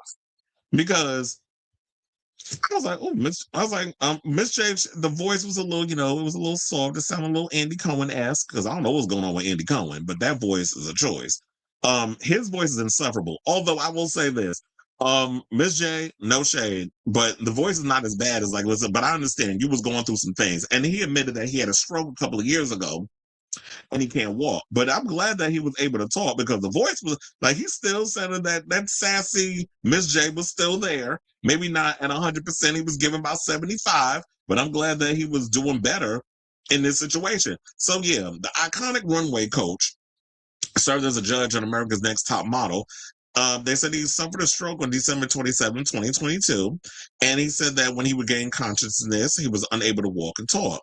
Now, he said, I miss being queen of the runway. Funny enough, I did not know that man was pushing 70 years old. That gagged me, because I was like, I think he's 68. I was like, really? You look good. Blood don't crack. And he said, I miss being the queen of the runway. I'm the person that taught models how to walk. I taught models how to walk, and now I can't walk. Not yet. Not yet. I'm determined to walk. Now, while recovering in the hospital, Alexander was visited by Nigel Barker and Jay Manuel. And he said, I don't know whether he even wanted me to see him in that way. I was going to see him. This is what Nigel said. And that was just a terrible shock, and really upsetting and horrifying and scary. And yeah, Banks did not, Tyra didn't go visit him. And he said that she just sent me a text that she wants to come and visit me. But no, not yet. And the funny part was when he got that look under the glasses, I cackled. Because I was like, we know what that look is. If you black and you get that look, and we don't say nothing, but that look is 1,000 words. It's like, yeah, that bitch ain't coming. Fuck her. But we already know Tyra don't care about nobody but Tyra. She never had any intention. She don't care about him. And what irritated me, I saw somebody wrote a whole citation on social media. I wanted to go in on their ass. But I'm like, you know what? This is what this show is for. I don't need to go on people's comments. I'm just give my opinion on my show that I put money into. And he was like, she's not obligated to go visit a co-worker or whatever. I'm like, excuse you? First of all, this is where y'all get it misconstrued. This is not working on America's Next Top Model type situation. This is not y'all regular cubicle job that y'all punch in at 9 and punch out at 5. This is not the same thing. American Next Top Model was a whole nother machine. When you work in the entertainment industry, it is a whole different vibe than working a regular cubicle job. Because when I was at VH1, and I got a whole culture shock on how the energy is different when you work in the world of entertainment versus working a regular job. Now, if it was a regular job, I would not be going around hanging out with coworkers. Now, I did do that when I worked at AMC because it was a different vibe there too. Like everybody, it felt like real friends, real family, and I still run it every now and again. I run into people that I used to work with. I think I must have made a big impact on them because they remember me, and I'll be looking at them like, I remember you, but I don't remember your name. But I don't be telling them that. But they remember me apparently. But AMC was a different vibe, and I'm still friends with a lot of those people there. But there have been other jobs where it's like, I wouldn't spit on your ass if you was on fire. Like I literally, like once I punch out, I don't know you, I'm going my a different way. But the reality is, Miss J taught Tyra how to walk on a runway. It goes deeper than that. So for you to sit up and just whittle this down coworkers, it's like, fuck off. Like, y'all don't even know what you're talking about. That's not what this relationship was. It was way more than that. Well, at least he did. But I guess there's no honor amongst thieves. Tyra just be, rose-colored glasses, the horse blinders on. She looks straight ahead. She don't look around. And she don't care about nobody but herself. That's what it was given. Now they said they regretted the race swapping and the crime scene shoot. So the team expressed regret over some of the show's most notorious model shoot concepts. Is jaw dropping that after doing a clearly ill-advised shoot where models use makeup and change their race, the show did it a second time, as I mentioned, a few cycles later. They said that was their way of showing that brown and black was beautiful. Well, if you wanted to do that, then you should have brought more people of color on the damn show instead of thinking, oh, we just gonna paint a bunch of girls to look like they got soot on their face rather than them being actual black girls. So when we put it out there and the world was like, are you crazy? Have you lost your mind? Looking at the show now through a 2020 lens, it's an issue, and I understand 100% why. Another session where they posed as murdered crime scene victims, Ken Mock said that, yeah, that was a bad one. He said, I take full responsibility. That was a mistake. But then again, what y'all should have brought into the thing, which you should have looked back on, the fact that there was a girl who was on that season whose mother was shot and paralyzed because she was trying to help her mother. Her mother was going to get married. The guy, I guess, was jealous that she was marrying this other guy. She was trying to get the guy off drugs. He ended up shooting her, and she was confined to a wheelchair. And y'all thought to make this a storyline? Because what? You want to invoke some type of emotion out of her? And reality shows are notorious for doing that. They have like those story producers who come up with like, okay, so based on people's background and all the information they gather from you, the psych tests, all those other things, they take whatever from that and they're like, well, we can work a story around certain situations. And at times they will put a challenge around certain girls' traumas or whatever the case was. And they did that on the show. A lot. They had to come up with crazy stuff because they had to feed the beast. Shows like Fear Factor was popular. We had the Real World, Road Rules. We had the Challenge. We had all these crazy shows on at the time. And when you're a fashion show, you got to compete with all that. So we got to have these girls walking through fire on a runway, covered in, wearing kerosene drawers. I mean, what do you expect? They got to dramatize it all. And yeah, we was eating it up. I'm not saying it's right, but that was what it was at the time. Now, then after all of this, she had the unmitigated gall to say the show was coming back for a cycle 25. Yeah, I don't have no idea what we bring back. I was like, says pay it. We don't want it. We don't want it. We don't want it. Because reality is, the way you refuse to take any responsibility for all of this, I don't think we want the show. And I don't think this generation is going to want to watch an America's Next Top Model. Like, how do you even create America's Next Top Model in a Gen Z, with a Gen Z lens? Because they've been out here, they were the ones out here dragging your ass over all the other stuff that was on the show in the past. So I can't see America's Next Top Model coming back in this generation and then being like, okay, we're gonna tolerate, because this is different. This is social media. This is a whole different bag. Now, speaking of this, and we can finally wrap it up because I know it's a lot. Adrian Curry has spoken out. Oh wait, I forgot to mention this. So we got to talk about the lesbian Ebony Hayes from season 1, cycle 1. Remember, she was the one that came out and yeah, because I gotta put all of this together. And listen, this is gonna be a long ass. It probably already is. I'm probably like 45 minutes. But so yeah, so Ebony, who was on cycle one, is opening up about the fact that Tyra outed her. Did I not put her picture in here? I don't think I did. Well, anyway, so Ebony, y'all remember? Oh yeah, I do have it. I was like, I don't think I have a photo. I do have a photo. I found it. Okay, so Ebony came out and basically talked about the fact that Tyra and them outed her as a lesbian, especially at a time when in the 2000s, early 2000s, it was not cool to be gay, and we didn't have a lot of queer representation on TV. So, they said at the very first audition, Banks referred to Haith as a lesbian without considering how she felt about it being filmed for the show. She recalled in her interview, when I first auditioned for the show, the first thing Tyra says to me, she goes, "We see that you're gay." That's kind of how the world found out I was gay and how the world met me. I hope at least they'd put me to the side and say, how do you want to approach this? They forgot the danger in that. Now, comments online united in fury over how Banks carelessly outed Haith. They said they played with Ebony so bad, she should have won. Gorgeous and yeah, because I do agree that she should have won over.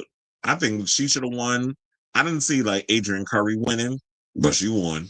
And she said she didn't get on her winning. So maybe that was a blessing in disguise. But they said they played with Ebony so bad, she should have won. Gorgeous and fierce with a mean face card. Yes, she was. I was looking up like, she's gorgeous.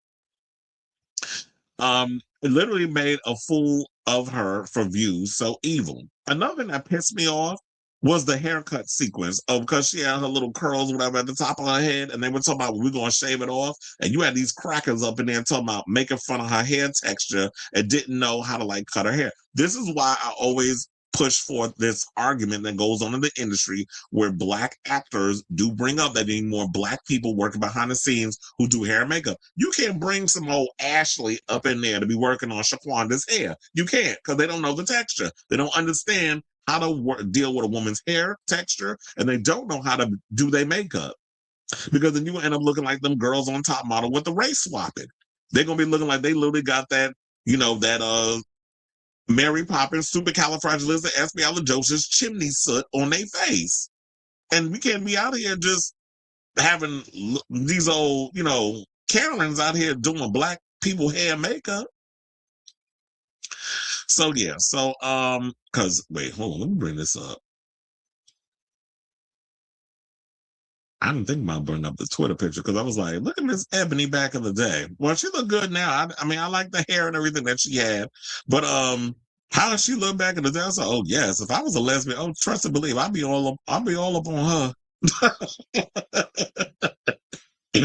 But I'm allergic to tuna. I'm allergic to seafood. Okay, so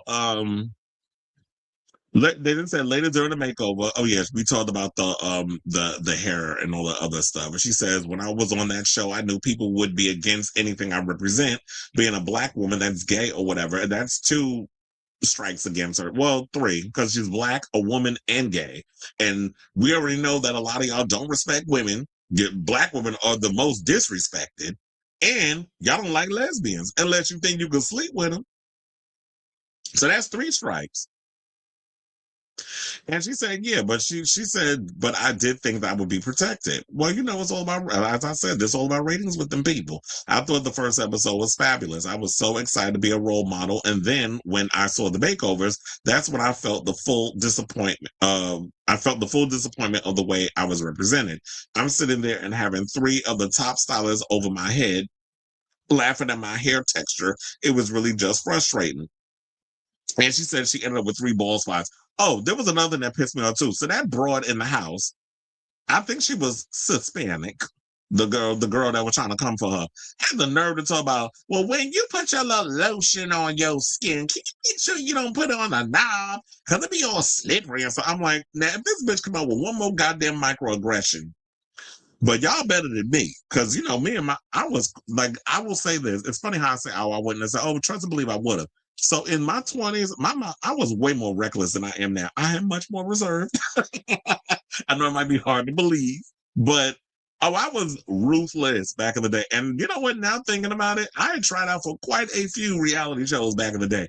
starting to think, you know what? The universe was looking out for me to be in this position today to talk about all of this stuff on this show. Because if I would have made it on those shows, like once upon a time, there was a show called Fire Island, not what the Ripper and her husband was doing. There was a different version of Fire Island that I auditioned for.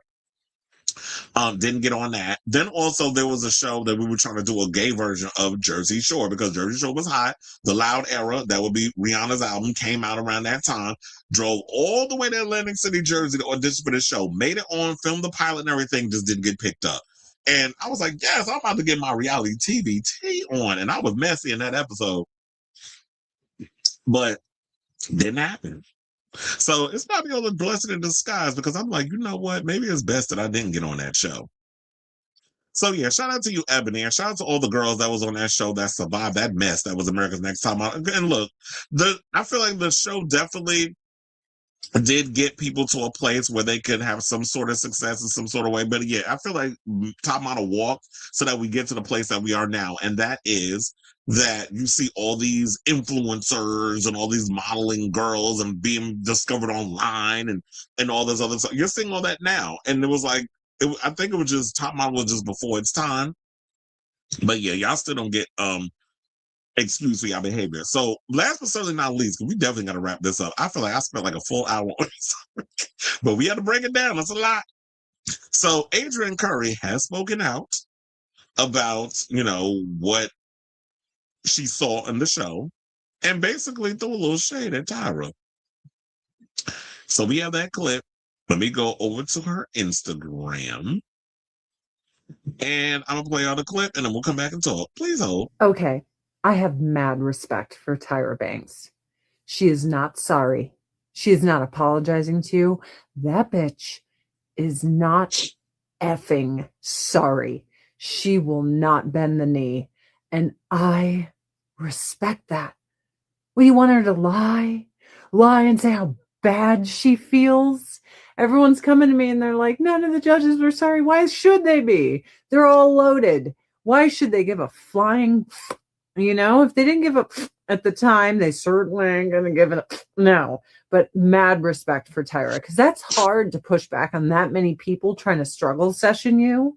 And she's just like, you, and do what I want. And I got to respect that. So I tip my hat, my lady. Keep on being yourself, which is someone who doesn't give a flying shit. Well, it seemed like she was giving her flowers, but also was throwing shade. But that goes to show, I was like, yeah, I don't care about these girls. I did what I did because it was, you know, it was for the sake of the show. And I'm willing to throw these girls under the bus so that way they, you know, I get to make whatever money that I made. And it goes to show that in her action, she cared more about herself than Mr. and Mrs. J and the talent. So last but certainly, let me read these because I came across this what do you call it? Like carousel over on Instagram that a friend sent me. And it's from Preston Mitchum, who watched the America's Next Top Model documentary. And I agreed wholeheartedly with what they said. So that's why I wanted to read it to y'all. So it says, in light of reality check, I've been sitting with all of this ANTM discourse, and nostalgia is powerful, but nostalgia cannot be a shield against accountability. There were things on ANTM that were deeply problematic. This isn't about judging the show through a 2026 lens. Much of it was wrong then, too. Some of us just didn't have the language, maturity, or lived experience to fully understand what we were watching. But some of them did, and I think it said, but some of them did and called it out and were gaslit. Oh, yeah, because remember the girl that was being basically molested by that African model? And she's literally trying to tell me I'm feeling uncomfortable, and Mr. J brushed it off. So like this girl literally being assaulted and chose the picture with his hands all over her. They didn't care. Saying Ebony, a dark-skinned black queer woman, was labeled aggressive, which is a microaggression. Kenya, that's what it was. It was Kenya being framed and mostly and almost entirely through weight gain and publicly touched on camera by a man, which she called out and was told to handle it better. Danielle being pressured to close her gap. She was literally given an ultimatum which lessens choice, only for someone later to be told to widen theirs. Shandy being S8 on camera while intoxicated, which means she could not consent, and the narrative being framed as cheating. Photo shoots centered on race switching, unhoused aesthetics, violence. I remember these episodes vividly, and I remember feeling uncomfortable even then. And yes, Tyra is not solely responsible. Networks, producers, executives, UPN, Ken Mock, there are entire systems behind reality television. But let's not pretend the creator and executive producer has no agency, which she was, and refuses to take accountability for her part in that show. She went on record saying she wanted to create something different from the industry and often ended up recreating the same harm. What unsettles me most isn't just what happened, it's the refusal by some to allow critique. When people say, well, reality TV contestants know what they signed up for, I have to ask, are we okay? Consent is not just signing paperwork. Consent must be informed. Early 2000s reality TV was the Wild West. Damn sure was. Very few contestants signed up to be dehumanized, sent to the hospital, sexually assaulted, or edited into caricatures. And yet, when harm happens, people rush to blame individuals instead of interrogating the system that incentivizes spectacle over safety. We should be able to hold multiple truths. Tyra is not the only one responsible, and Tyra is not absolved. People were hurt. Some contestants have said so. Silence for years doesn't make that go away. I am disappointed is not the same as reflection. It's not the same as contrition. Some of the defense I'm seeing is honestly frightening. We can love that. We can love we can love what something meant to us and still admit it caused harm. Let's loosen nostalgia's grip just a little. The irony is, I distinctly remember Tyra saying something like, when what you think you're putting out is different from what people are receiving, maybe it's you. Well, that doesn't mean erasure. It means growth, reflection, accountability. And frankly, I wish she would model, no pun intended, that more fully. We can hold systems accountable. We can hold executives accountable. We can hold networks accountable. And we can still acknowledge that something shaped our childhood. But pretending harm didn't happen because we love the show, that's not it. So that was basically that. I wanted to read y'all that because I feel like that pretty much sums up this long ass post.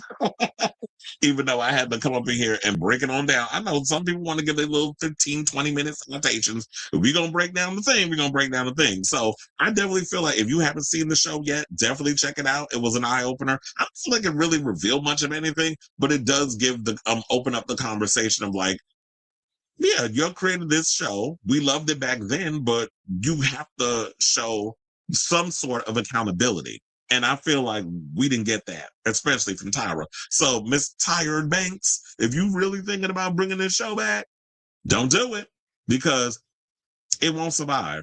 Especially since now people are really dragging you behind online for being tone deaf and not being able to, and just lacking self-awareness. So I say all this to say in this long post, what do y'all think of, oh, hold on, I almost closed the whole show. What do you guys think of this story regarding all of this? Oh yeah, first of all, wait, let's not wrap it up. One more thing. Let's get into what some of the people, let's get into what some of the people were saying. We can do that real quick. It's long enough, we can continue. So there were some people that said the following. Hold on, let me make it size it up. I'll just read it to y'all what's going on. Y'all probably see it. So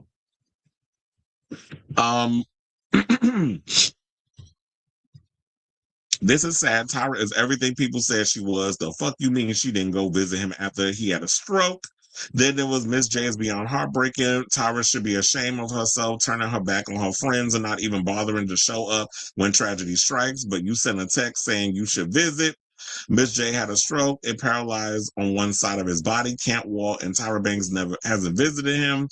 I can't stop side-eyeing Tyra. OMG, she fired her friends. Miss J had a stroke, and now he can't walk, and she didn't visit him once. Ain't nobody innocent but this girl at this point. What you mean you made that girl relive her recorded and televised grape on your first show for viewers on your talk show? Oh yeah, I forgot that she brought Shandy back and had her relive the damn trauma. So it goes on and on and on. But I feel like we definitely did something up with this. Let's play Billy Porter's iconic comment, but we're gonna use it for Nikki. We're gonna use it for Tyra. Over Fuck her. When people show you who they are, believe them the first time. Over her. So yeah, there you have it. So I say all this to say, what do you guys think of this story? There's long-winded story regarding all of what you saw in America's Next Top Model. What'd you think? Do you feel like Tyra showed any accountability? What are your overall thoughts? I see we got a lot of comments because about 50 I'm looking right now. So I'm gonna get to those. And then I definitely want to hear from y'all. So the playback, whatever the case is, definitely let me know. Whatever your thoughts are, let me know in the comments down below.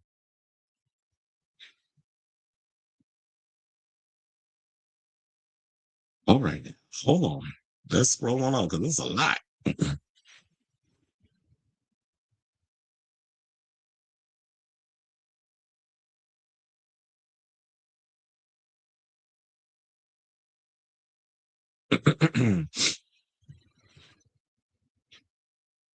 Oh my God, it's like a lot.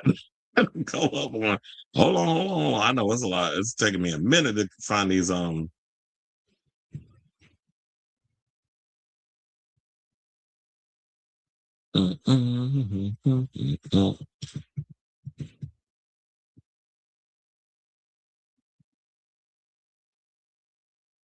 we there yet? Okay. Okay, we're there now. I stayed up to 5 a.m. to watch the full Top Model. Damn, you stayed up that long? I didn't finish it. I mean, I was catching up on a lot of stuff, but I didn't finish it until about 12:30. I also started getting into watching that new Ryan Murphy series that's like The Substance. I'm like, this shit is crazy. I was thoroughly entertained by what I was watching on that show so far. A lot of Kate Bush inspiration on this album, which okay, I think I read that one already. Disappointed in Charlie. Okay, now I forgot. I'm reading all the wrong ones. Like you said, you can tell Tori Amos was inspired by Kate Bush. Well, she must be going on tour, and I believe dropping a new album. I think Reality Check wasn't a good title because Tyra was so fake and passive aggressive. Yeah, well, I guess it wasn't her show where she can control the narrative. And then she had an opportunity to even open up and talk about the whole Jay Manuel thing, and she refused to do it. I was like, girl, bye. First of all, why are you even here? But you want to sit here and um, promote your melted ass ice cream, and you don't want to promote and talk about real stuff. Like, if you're going to sit here, really talk, you sit up in there in a trench coat like Inspector Gadget, saying a bunch of damn nothing. Danny read her, and I hate that Tyra hasn't visited Miss J after his stroke and everything they went through together. Not even a FaceTime or hi, how are you call. She ain't got the balls to do that. She'll blame it on that, probably that time that because she lived in Australia, learning that Tyra knew the model world wasn't going to take them. It was like she was cool helping the gatekeeper. Or the fact that she knew she was going to benefit off the backs of these girls, knowing full and well that they weren't going to have a career in this industry. I felt so bad for Shandy. They really did her dirty, and Tyra was trying to act like she barely remembers what happened. To someone's assault is okay, so it was WB. So it became CW in the late 2000s. I thought Bernie Mac was on Fox. Or am I bugging? Janice is going to be, she's going to be in the other. Though they're doing a documentary on E. I didn't know that. Well, I'll definitely be tuning in for that. Yeah, the girls said they go for 12 hours or more without eating. And they said those deliberations took a long time too. You said, what did he do? I have no idea who the he you talking about, because it was, it's been a minute since I've been in the comments. You said Magical Mermaids in the building. It was so long that they called that episode The Girl Who Cheated. Then the next day, Tyra was talking about being cheated on. I don't think she was cheated on. She used that as a way to just spew bullshit about being cheated on, and then had Shandy on her talk show and played the clip of her with the guy. Yeah, Tyra was messy on that talk show. I didn't really watch a talk show like that. I would come in and out depending on the topics, but I was never a Tyra show watcher. Shandy knew she came off away, but Tyra probably edited a lot. That's when it became more readily and less about modeling. It became more a reality show. Now the gap is a fetish in Vogue. And you know what's crazy is that it was announced that ANTM is coming back with Cycle 25. Is that show relevant now with all of the things? That's why I said I don't even know if people want a revival of America's Next Top Model. And these days, you don't need a TV show to become a model. All you got to do is put your pictures up on Instagram and they be looking for these girls and they become celebrities. Or they basically name an actor or an actress or a musician that got a kid. They automatically just by default become a model. Unless you're Brooklyn Beckham. Because remember, once upon a time, he tried to be a model and I guess it didn't work. But he said those extreme hair makeovers unforgettable. Remember The Swan? Oh my God, that show was a mess. Tyra happily announced, yeah, it was like, please, we're not watching. Especially with this new generation. I mean, maybe the nostalgia baiters, the nostalgia fans will watch, but no. After that little piece that I read with, the slot of stuff that I read regarding like us breaking down that show and how, yes, we can love the nostalgia of it all, but we also got to call out the things for what it was. And yes, it was the times, but we can also unpack all of those things as well. Well, she was trying to be Oprah. Everybody, look, there was a lot of people at that time that was trying to be Oprah, but you're right. She learned some things from Oprah. Also, I give Tyra a bit of slack because she was balancing a daytime. Oh, yeah, she was doing top model and a daytime talk show. It's a lot to be doing, not the teeth emojis. I give Tyra zero slack because she doesn't show any accountability. Look, I mean, it was like the Gap is my moneymaker. And there was a girl in a season after that who had a Gap and they left it alone. Or they widened it. It's a sign of intelligence. I also heard people, they said, I ain't gonna go there. I've heard some people say, oh, if they got a Gap in their teeth, they are free. I was like, It's nice that some vitiligo models have made it. That's what I was talking about. What was her name? I said she looked like a Neapolitan ice cream. Or brown cow stunning and then a sensation. Shout out to Mo Hart. That would have been nice to have heard from Eva, but she's an actual star. Okay. Yeah, Eva wasn't doing that show. Tiffany said she never felt like Tyra was genuinely supportive. She did. Absolutely. Yeah, it would not get. That's why I said, like, you could talk about, you don't have no idea the things we're bringing up for Cycle 2. After watching that docuseries, I was like, people looking at it like, girl, oh no, that show was not getting me. That we're not bringing back America's Next Top Model. I would have said, child, that bring back Fear Factor, but they already did with Johnny Knoxville. So I can't use that as an example. We'll bring back The Real World before we bring back Top. Child, we'll bring back The Face with Naomi Campbell before we bring back America's Next Top Model. Speaking of which, I think we owe Naomi an apology. She probably saw Tyra for the bitch she is. I watched pretty much all of our chats with the girls. Yeah, I'm sure that'll be a lot more coming out with all of this because I'm sure that this is going to be something we'll be talking about for the next couple of days.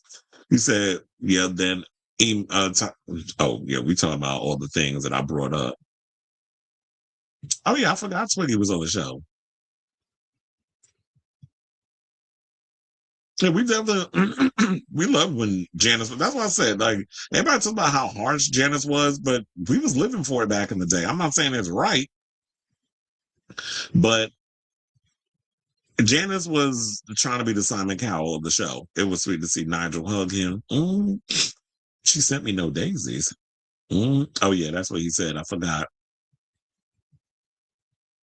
And that's why I would think, like, if I'm friends with you for years, where you've been to my house, I've been to your house, it goes beyond coworker.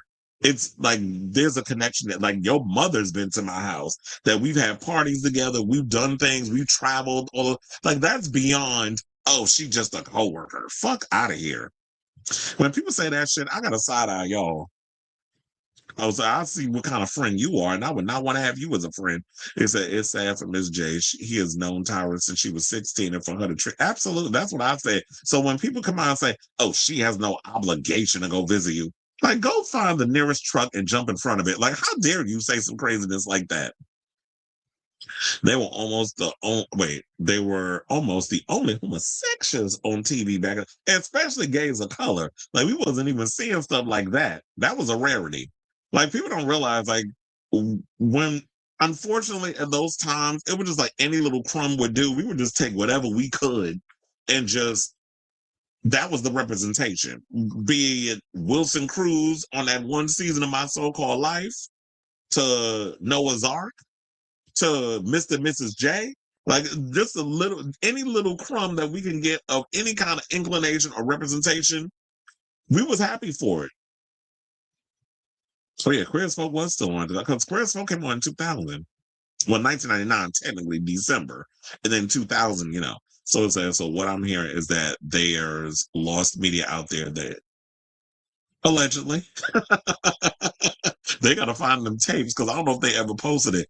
But like auditions, all kinds of stuff. They're in the vault somewhere, doing along with your lost interviews of Drag Race Queen. My Drag Race Queens interviews, they got to be somewhere on YouTube, but I just don't remember what it was under. So it's out there somewhere. But I remember they were posted to YouTube. I would ask my friend, because he was the one that uploaded, but he probably didn't remember because it's been so long.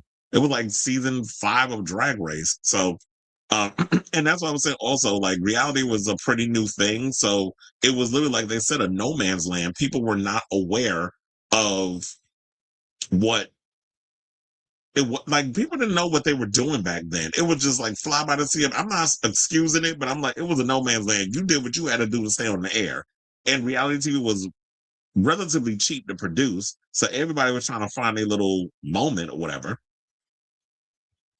Yeah, that too. And I used to love Jerry Springer. They did 2 race swap shoots. Mind you, Tyra cried up and down of how Naomi treated her, only for her to treat the girls, especially the black girls. So now we all side-eyeing all of that victimhood that Tyra was playing. But it was the ultimate shade. And this is where it was like must-see TV. Because I remember a friend of mine, Rodney, used to break it down. And how Tyra would be up in there crying or whatever the case was. And you get that typical soulless British hardened woman. Like, Naomi was looking at her like, I don't have any recollection of all the things you're saying. Like, just being very dismissive. And Tyra up in there playing the big, oh, well, you did this to me. And I was like, saying, but that is, so it kind of makes you wonder if, like, all the things you may have experienced in the modeling world with the bullying and all these other things that you didn't really talk about until years later when you were on your talk show, and allegedly the things that Naomi did to you, you was doing to the girls on the show. So you wanted to change the modeling industry, but it didn't really look like that's what you were doing with the show. And these girls signing with Wilhelmina and all this other stuff. Because I remember Adrian's husband at the time, who she was married to, the kid from the Brady Bunch, how he said he went down to the agency, he went in on them because it was like, oh, y'all need to break the contract because this is some BS contract, whatever the case was. She said it was the one time he did something good for her, whatever. And I'm like, okay, here she go being shady. But for the most part, it's unfortunate. So I was like, why do I feel Tyra hardly even watched the final edited episodes before airing? Well, she said that she was very hands-on with the editing. Like, even in season 1, she was in the editing bay, and she was, because they didn't have a lot of people working on the show. Well, who knows? Maybe when they got a little budget, she stepped back a little bit. But I don't know. For some reason, I'm not buying that. I do feel like she had a lot of say in what was going on with that show. I don't think she's kind of like certain hosts where they got an executive producer title and then they just show up to say their lines and then don't really engage with the girls. Oh yeah, I forgot about Star Search. I was like, is that show still on? Oh yeah, that show definitely flopped because nobody cares. And they said they need a better host and production. Felix Arsenio. Oh, well, yeah. I'm no shade. I like Anthony Anderson, but he is not gonna draw me in. Is it finally? Because I gotta watch Night of the Seven Kingdoms. I know the finale is next week. I'm like, damn, the show's over already. So I gotta catch up. I'm behind. Tyra showed absolutely no remorse or accountability, nor does she care. Exactly. That's why I said Adrian Kerr. She put out that little shady Instagram post. She don't care.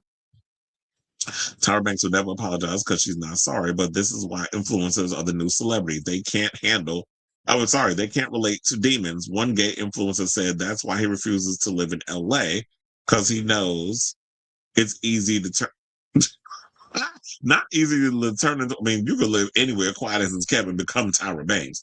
But I lived in LA for about a year and I had to come back because I'm like, I just can't stand the phoniness of these people. Everybody out here is fake as fuck.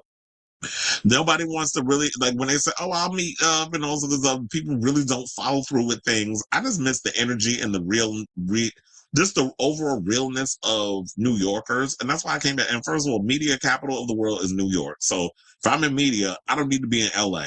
I mean, if I need to, I can fly back and forth. It's a 5-hour flight and I like the weather. That was about it. And some of the guys out there is hot, but I didn't like this whole idea of this pressure of me having to maintain a certain figure. Like, I like going to the gym, but I also like my food.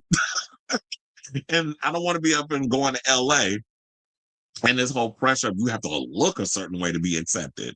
Especially when I live close to West Hollywood. I live like 30 minutes away from West Hollywood in Silver Lake. So, but it takes about maybe 30 minutes to get there. Said that's the normal model world, eating only soups or salads. Or the joke for me was brown rice and vegetables.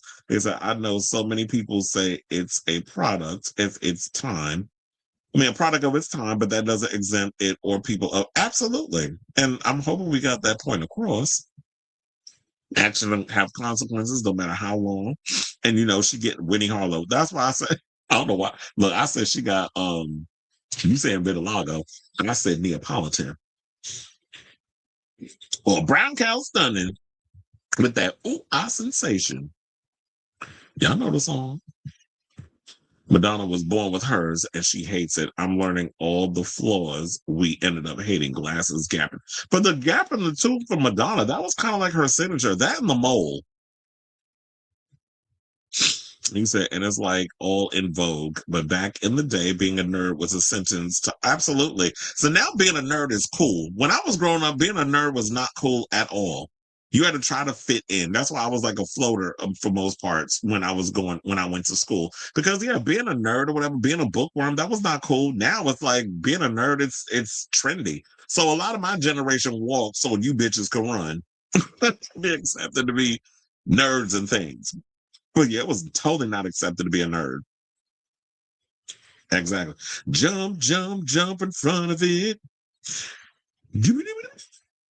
Shout out to Aretha Franklin. Oh yeah, Peter Brady from that show, The Brady Bunch. Child, we finally got through these comments. It was 50 of them. But yeah, we made it through it. Look, we made it through the wilderness. Somehow we made it through. Ooh. All right. So speaking of that, now we can transition to another topic. We already ransacked the fashion world. Now let's throw some shade at the music world. And let's talk about Fefe Dobson. So I know that may be a blast from the past. Some people are like, who? She was like this biracial girl back in the day who was doing rock music. She was from, I was going to say Canada. And she was on her way of like becoming this big star. And I love the fact that in the video that I'm about to show you, I'm not going to show you this clip, but I'm going to refer to it, that she got her flowers from the likes of like Willow Smith, who was thanking her for being like, that girl who was alternative and very much like for Black girl. She kind of had like this whole Joan Jett type of vibe that was going for her.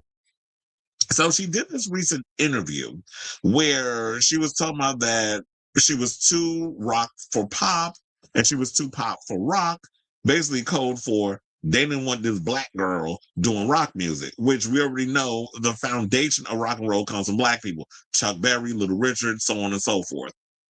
But they didn't want to give Black people their flowers. They rather give it to the likes of the watered down versions like Elvis Presley and Pat Boone and these other morons. So y'all want to give, the accolades to the white people when it was the Black people that was doing the foundation. And, I guess we can give the flowers to Beyonce because she's kind of bringing light to that. And allegedly she's going to be bringing rock music under her next album or exploring it.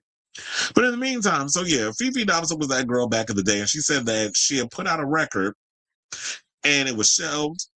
She was going to put out a record. It was done and everything. They shelved it. And then she had discovered when she went back to her loft crying, trying to figure out what was going to happen with her career, that songs that she had written were given to people like Miley Cyrus, Selena Gomez, and Rihanna, who I guess that Rihanna probably was a better way to package to be sort of like that rock girl type, because Rihanna was kind of floating in and out of different genres. And I guess maybe it worked for Rihanna because Rihanna is Bayesian, from Barbados, and that kind of works in that way. So we have that clip. We don't play that clip, courtesy of Reddit, and then we will come back and talk. Let me take off unmute the wait, why is the audio? All right, so as I leave it pause in that picture, because it looked like she's doing the Miss J look. But she thought maybe this wasn't her time to make it as an artist or whatever the case was, and that's why they kept shelving her and giving her music to other people. But the reality was, it was flat out racism. The fact of the matter was, they did not want this young Black girl who was struggling a lot, and she did talk about like her issues of like her mother wanted her to drop out of school because she couldn't afford for her to go to school, and then the teacher basically had found out because if she would have told anybody, her mother would have been pissed, and so the teacher saw in her eyes what was going on, and so the teacher was actually giving her money to come to and from school so that way she'd be able to get her education. And so I think the teacher actually ended up kind of giving their coming on and giving her flowers along with Willow Smith. So now, and that's exactly what it was. Because the fact of the matter was, this industry did not want to market a person of color to be doing rock music. And it's like, you can do it years later if you were Beyonce, because ain't nobody telling Beyonce nothing. So she could jump in and do that genre. But let somebody start out doing the rock music, it's an issue. So people need to realize that people like what they like. There's different types of artists people like. And I feel like Fefe could definitely thrive in this world today by A, going independent, and B, if she puts herself out there on social media, you move past all the gatekeepers who sit up in here and try to control people's career and tell them that what they think is valid or valuable and what isn't valuable. So shout out to you. It's unfortunate what happened to her. I don't think it's not right, but it's, yet again, this shady industry with their casualties just going in and just treating artists like absolute shit. Now we have some comments where some people said, does she get writer's credit? Another person said it's cause she's Black. Duh. How frustrating and sad, because Fefe's music is amazing. I remember I owned her debut album as a child. Her songs hit to this day. Another person said a Black Canadian woman doing rock music is what was confusing for them, but so needed. I grew up in a small farm town and love all types of music. I love when I pull up to the red light and I'm blasting Journey or Nirvana or AC/DC and people are just staring. My daughter loves Fefe. She always related to her because she was a Black girl from Toronto who marched to the beat of her own drum. She really related to that and still does. And I love the alternative girls that happen to be Black and boys, because here was the thing. I was one of those kids. Yeah, I grew up in Brooklyn since Hakeem Jeffries, aka Pac Shakur, loved bringing up Brownsville and stuff when he want to justify his bull crap. So it's like, yeah, I grew up in Brooklyn in the hood, and I was one of those kids out there. I was listening to Biggie and all the other stuff, but I was also listening to rock music. I was up there listening to Soundgarden and Nirvana and Limp Bizkit and 9 Inch Nails and Marilyn Manson and so many of the other artists. I was listening to Stain and Slipknot. Yeah, I can name a bunch more. So I was up there listening to rock music, and people did look at me like I was crazy or whatever, but it was like, I like guitars. I love a drum set. I like all those real, like, especially when you're a kid, you're more or less trying to figure out your way in the world. You got all these different emotions running through your body and trying to exercise them. So the hip hop rock hybrid definitely worked, but I also love the straight up rock band. So yeah, a lot of people up in here giving their flowers. They said a Fefe Miley collab, but here's the thing: what I would love for them to do, and especially I feel like this would shine more light on her. Beyonce, if you're working on this rock record, what you need to do is give Fefe a call and help her write some of them songs for you, because we know you don't write, and maybe give like a possible collab. I mean, you put Anna the in there and get a writer's credit, but still, you know. Give her a job as one of the writers and help you accumulate whatever you got going on with this upcoming record, because Fefe definitely deserves her flowers. So I say all this to say, what do you guys think of this story? Whatever your thoughts are regarding the shadiness of this music business and Fefe Dobson spilling tea on how she was treated by her label and how her music ended up in the hands of her white counterparts. I don't necessarily mean that we should blame Selena and Miley, whatever, because they're just girls out here who are being given music. And, you know, if so, they're just doing whatever the record labels tell them to do until you get to that point in your career where you are want to take the bull by the horns and take your own career into your hands, being like, now I want to have more creative control. I don't want people to just give me, I don't want to feel like I'm window shopping for my tracks, which also was something Rihanna was accused of doing before she decided to finally take her career in her own hands and give us Auntie. So let me know what you guys think of this story in the comments down below.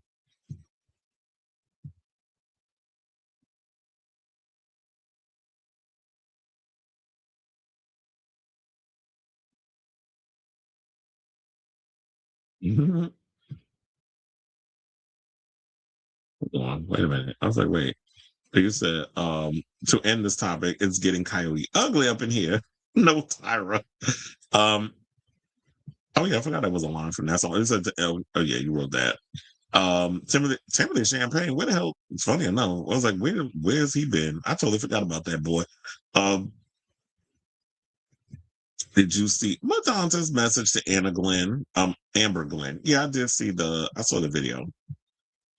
I was hoping there was some people in here who know who Fefe is. It didn't get traction on the website, but I said we're gonna talk about it on this show. I discovered Fefe a while ago, but could not get into her, and I love alternative music. Wish her well, though.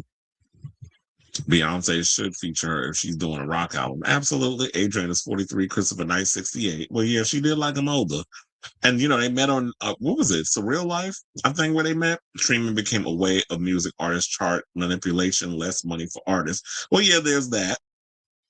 This is why a lot of the money comes from, because we know people don't make money from streaming, but they make money from merch and things of that nature and touring. The only reason we had Natalie Cole was because she had her dad to help lead. Well, yeah. But then, of course, came the drug abuse. She walks into the writer's room and gets her credit. I mean, you know, the Beehive gonna hate that part, but I'm like, look, you know, I speak nothing but truth on this damn show. Anyway, now speaking of somebody who about to be big man, let's get into this story because apparently Bad Bunny, there was a recent poll that came out that said that he represents America better than Trump. And I'm like, duh. Of course he does. That man, that 1% of oligarch wannabe mother flower does not really represent the American people. And it's taking all of these crazy policies that he's got going on. Because now they tell my dad he wants the list of all the people that are anti-ICE. I'm like, and do what? What you going to do? Throw them in that concentration camps that y'all building all over the United States? But anyway, let's get into the article. So, a new Yahoo/YouGov poll shows more Americans approve of Bad Bunny than of his recent nemesis in chief, Donald J. Trump, who was watching the Super Bowl halftime special at Mar-a-Lago when you should have been watching the Tapussy event over there on that YouTube channel. So yeah, they said that well, yeah, so the poll basically said that he beat him by a margin of 42% for the Puerto Rican performer versus 39% for the president. More than 1,700 U.S. adults were surveyed for the poll, with a slightly higher percentage of Republicans and conservatives included in the survey than their Democrat/liberal counterparts. Now, on the question, who better represents America, the split between 42% for Bad Bunny versus 39% for Trump had the performer ahead by 3 points and left 20% who answered not sure, making it a closer. Not sure. Have y'all not been paying attention to what the fuck's going on in this country? Or are y'all watching network TV news? And Fox News and CNN and MS Now, that's stupid name. Because if y'all not getting the real deal, holy feel of what's happening in this country because y'all watching them and getting y'all information from these people, then we are cooked as a nation. So they said there was a similar result when those surveyed were asked whether they approved or disapproved of Bad Bunny as the halftime pick. The yay vote was 44%, while 35% disapproved of the NFL's choice. When asked whether they watched the halftime performance, 47% of respondents said they did, and 53% said they did not. 51% said they watched the Super Bowl overall, suggested that there were 4% of U.S. adults who watched the game itself but tuned out Bad Bunny. And here's the thing. Y'all really think that that was going to destroy the situation? Like, y'all tuned into the Super Bowl, that's a rating. That goes up. Like, if you tune into the channel, they can't collect the ratings regardless if you watch the Bad Bunny performance. Now, when it came to those who did indeed watch Bad Bunny at halftime, the results skewed heavily toward the favorable.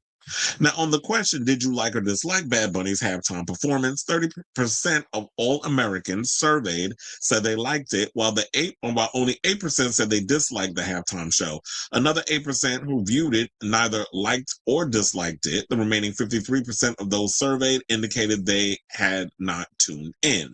Bad Bunny not performing in English, not a problem for the majority of the 47% of U.S. adults who did watch the halftime show. The polls show that 31% of those who watched approved of him performing entirely in Spanish, while only 11% disapproved. One of them must have been Jill Zarin.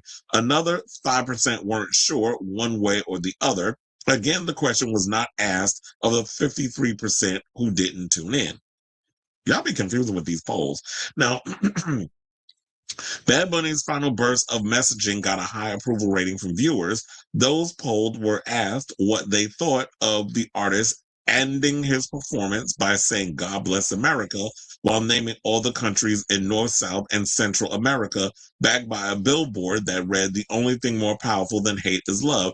This was asked of all respondents, halftime viewers and non-viewers alike, and a whopping 60% approved of the message, while only 16% they disapproved. 24% were unsure. As for who was surveyed, there were more Republicans than Democrats participating in the poll. Respondents identified as 33% Republican, 31% Democrat, and 28% Independent. By ideology, 33% identified as conservative, 28% as liberal, and 31% as moderate. Where are the progressives? Racially, whites dominate. Of course they did. Whites dominated the sample at 63%, followed by Hispanics at 16%. Yeah, I stole that from Funky Dineva because he be calling them Hispanics. And blacks at 13%. The polarizer response to the Super Bowl halftime show was heightened by the president, signaling his strong distaste of Bad Bunny, blah, blah, blah, so on and so forth. But whatever. I was like, okay, it don't matter. The show was over. And whether you liked it or not, the numbers say otherwise. People liked it. Now, did it beat Kendrick's performance, as we found out later on? No, but it was just as impactful. And I feel like at the end of the day, this should be a no-brainer that Benito is a true representation of the American dream. You know, a person who came from nothing, believed in his talent, pulled himself up by his bootstraps, and by working hard and keeping his focus on his goal, ended up becoming one of the biggest Latin rap performers in the world. And in regards to Trump, he's a spoiled, self-centered, egomaniacal, Nepo baby who never worked for what he has and believe because he's white and male, even though that whatever color he's using for that skin says otherwise, he feels like the world's supposed to bow at his feet. Trump represents the fear of white fragility, erasure in America, which, is one of the reasons why I feel like a lot of people voted for him. There's many reasons, but overall, I feel like it's one of the reasons. And one of the things that pissed me off, because I've noticed a lot of black pundits who I feel like is being spoon-fed under, some of these Democratic people that be feeding them money to be spewing a bunch of bullshit and central Democratic ideologies on YouTube. The thing that pissed me off, because I was noticing people's going in on Rosie Perez over comments on why she feels that Kamala Harris didn't win. And it's just like, with her picking on it, well, tell us who you voted for, but I'll tell us who you voted for. So any kind of criticism about the Democratic Party automatically voted for Trump. We're not allowed to criticize. This is why I said red and blue MAGA, same shit. Hakeem Jeffries is definitely blue MAGA. Chuck Schumer is definitely blue MAGA. Blue MAGA is also Kamala Harris, as well as the last president, Biden. That's all blue MAGA. Clinton, Obama, all of them in that whole central Democratic thing. So I just feel like it's just ridiculous that y'all just kind of paint it as like, well, oh, and we just celebrated Latinos because of Bad Bunny just before. I'm like, that's what y'all resorting this shit to? Instead of really looking at the fact that why did the Democrats lose and what could we do to actually win the House and the Senate and the midterms, all this other stuff, and then eventually take back all of that stuff and do a full sweep in 2028, which you already know this administration is currently trying to pull all kinds of things in place where they want to make it hard for people. You got to find your birth certificate, and apparently they want to bring all that into play to make it harder for people to go out and vote, so they can continue to steal elections or try to win. They got to lie, cheat, steal, do all these things. And this is what we should be paying attention to. And also dismantling the corporate sides of both parties and get more progressive voices in there, which is why I know people are going to get mad, but because Miss Thing has been out here trying to, that's been taking corporate PAC money from APAC, and shilling for Israel. I don't want Jasmine Crockett to get Texas. I'm all for James Talarico now. And this is me doing my research. And the fact of the matter was, with all this mess going on recently where y'all prevented, what was it, Stephen Colbert from airing his thing and CBS pulling that mess over there, y'all just put more eyes on that man. And now got more people interested. But you know, they're all dumb. They never look at the bigger picture. They just look at what's in front of them and just panic. Because they only know emotion. They only know anger and panicking and deflecting. So that's three.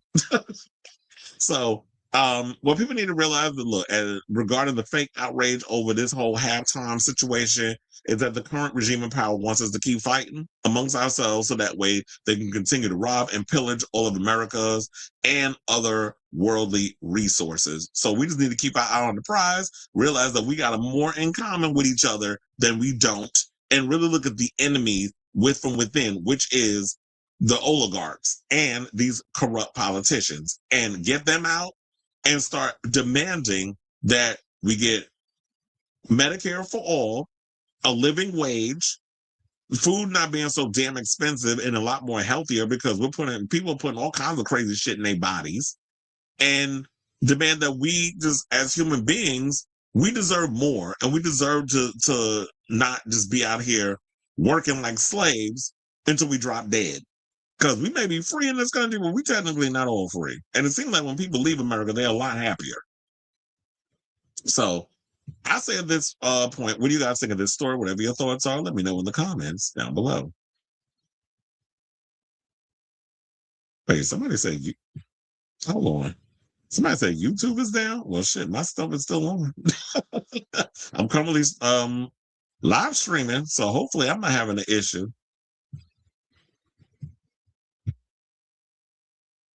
Do you know who my favorite alternative black girl is? Betty Davis. Is that an actual artist? I mean, I know Betty Davis eyes.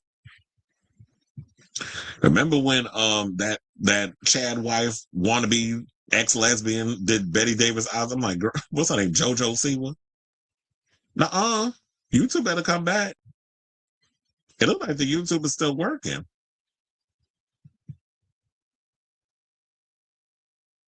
You say, yeah, my friend is trying to get in his account on his TV and can't. Well, I guess, look, I think I'm still live, so the video and everything is still working.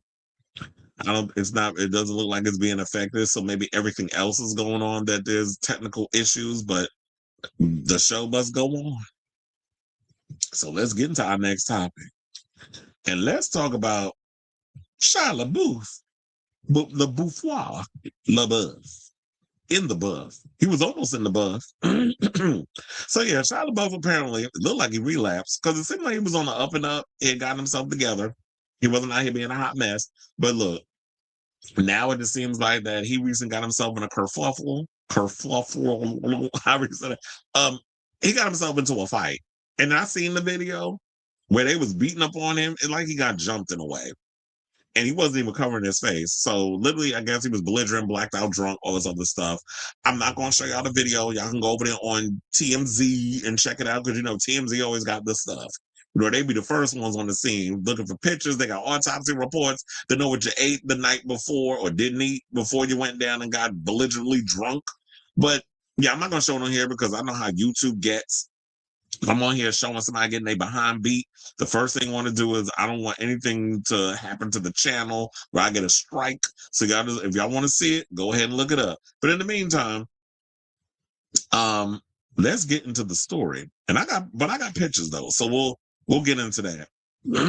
I don't know what that mustache is, but okay. I don't know if he's trying to audition to be in one of those like a Western or something. But anyway, so they said he's been charged with 2 counts of simple battery. So he wound up in handcuffs. He got arrested. And they said he currently remains behind bars at Orleans Parish Prison in Louisiana. LaBeouf is currently being held without bond and will stand before a judge today at 3 p.m. So I guess it's done and over with. I'll have to do an update video and find out what's the latest. But anyway, so TMZ obtained footage of the shirtless actor being treated by paramedics after the alleged altercation. It remains unclear what led to his alleged scuffle. LaBeouf reps and lawyer did not immediately respond to Page Six requests for comment. Before his arrest, the 39-year-old reportedly had been spending the weekend partying in the Big Easy. The actor, who has been open about his sobriety for years, has been in town for Mardi Gras celebrations since Thursday, according to the Hollywood Reporter. And the Hollywood Reporter did an extensive report on this. I may have to go and look at that one after I'm done with this one. This is on Page Six, by the way, but I'm probably gonna have to go and look and see what they had to say over there, because they had spilled some tea in more further detail. Yeah, that's him. He literally looks out of it a mess. We've all been there. Now, Robert Skills, who is the doorman at the 24/7 dive bar Miss Mays, told the outlet Monday that the whole star was somewhat belligerent when he approached the establishment without a shirt or cash. Skills claimed he did the "do you know who I am" bit after being denied entry.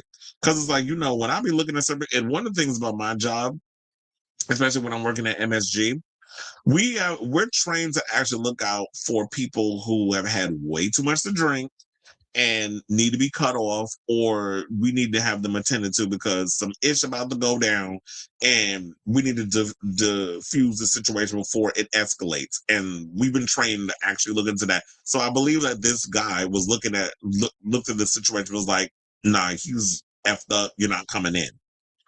So a bartender from another establishment who did not wish to be identified told the outlet the Even Stevens alum was terrorizing the city. They said LaBeouf allegedly went on to cover up and pay with a credit card, according to employee Kyle Catarouch, but was ultimately asked to leave after trying to be a celebrity bartender. I think also in this place, they were like, it's cash only. If they had a bunch of signs around that said that we don't do card, it's cash. And there are bars that do that, where it's like, nah, you're going to come up with cash. So then they also went on to say, LaBeouf was also spotted at Dos Jefes, 45 Chop, Brothers 3 Lounge, and more hot spots. Damn, he was just bar hopping. Now, the former Disney Channel star, who allegedly spoke to his fellow patrons about staying at a luxury Airbnb uptown, was captured on camera partying at our bar on Fat Monday. He sported an extravagant hat and carried a beer in footage, which you can actually see in the picture. Now, in 2022 Vanity Fair letter, the Honey Boy star revealed he had been sober for more than a year and a half after a great humbling. Well, I wonder what that is.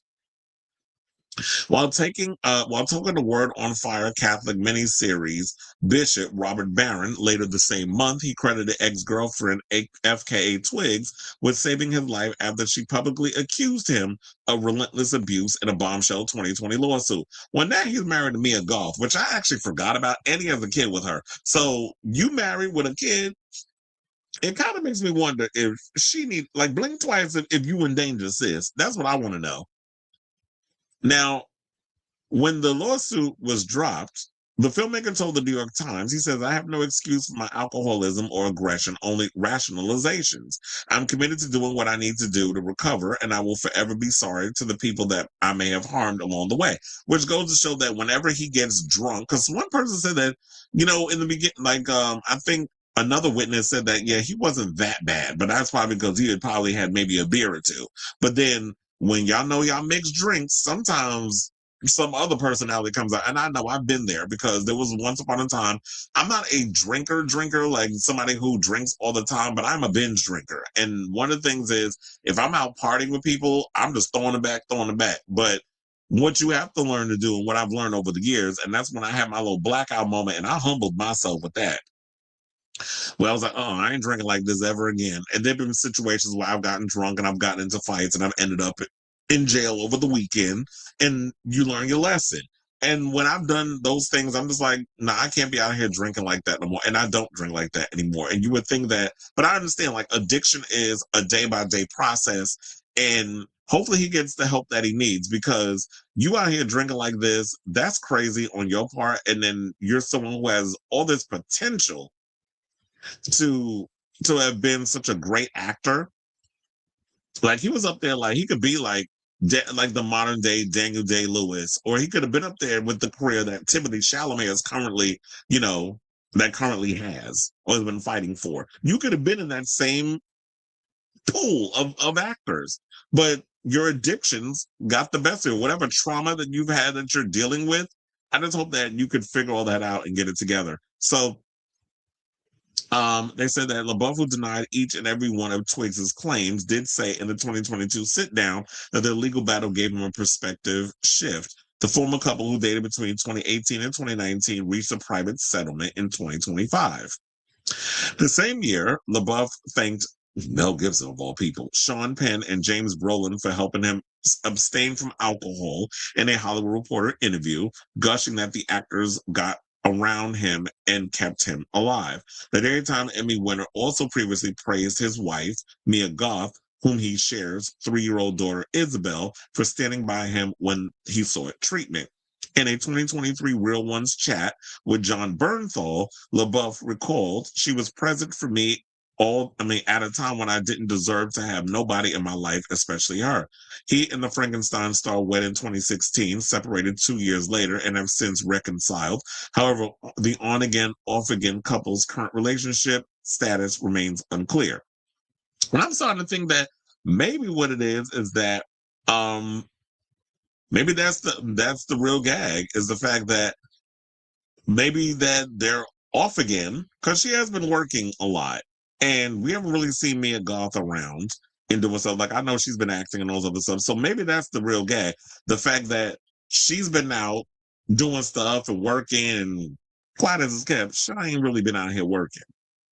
So maybe there's trouble in paradise, and he just has been going through some things, and trauma has come creeping back, and he's been taking it out on the drink. So hopefully when he was sitting in that cell, he's been taking time to learn and really sit with them thoughts.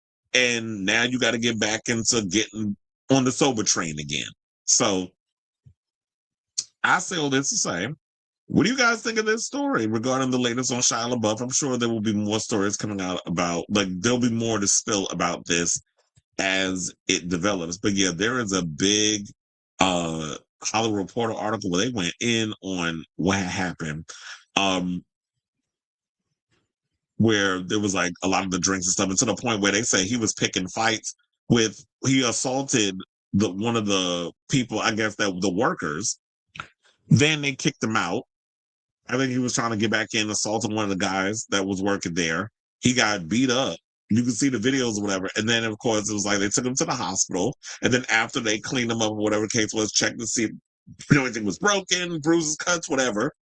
They locked him up and put him in jail. And then he went before a judge. So, Shia, stop picking fights with people. But I guess what it is like when you blacked out drunk, you're not thinking straight. So, yeah, I'll definitely keep abreast of this story. Let me know what your overall thoughts are on this story in the comments down below.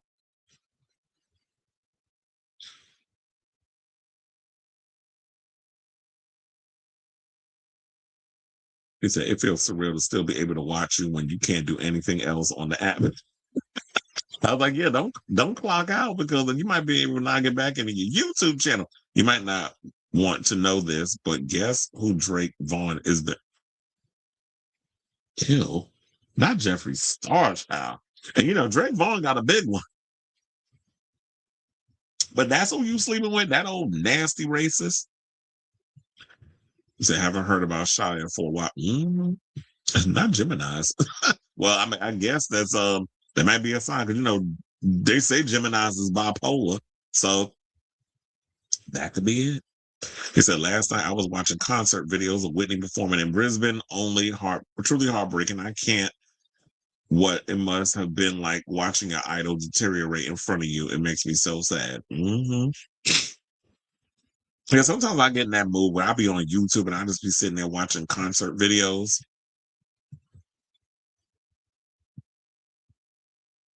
So yeah, I get like that in a way. Like whenever I get in the mood, I'll be watching like Kylie or Madonna and all those old concert videos. When I'll be in the mood to be like watching, I just hate like all the ads and stuff that be up in there. But anyway, let's move on.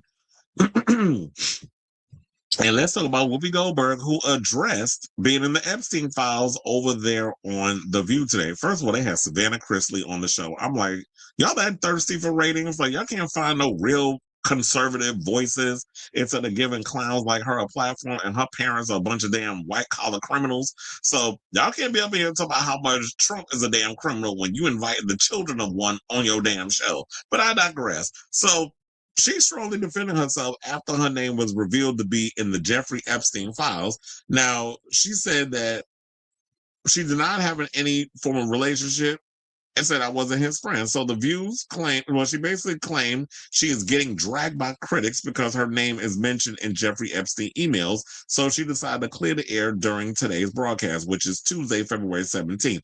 And so I do have the clip, which I found over there on Twitter. And it's funny how, like, she's saying critics. No, you mean conservative critics. So those at Fox News and News Now and all these other conservative sites, they're going to automatically try to do a lot of deflection so that way they can justify, I guess, Trump's name being mentioned in the Epstein files over 1 million times. So I almost forgot like how to bring up videos.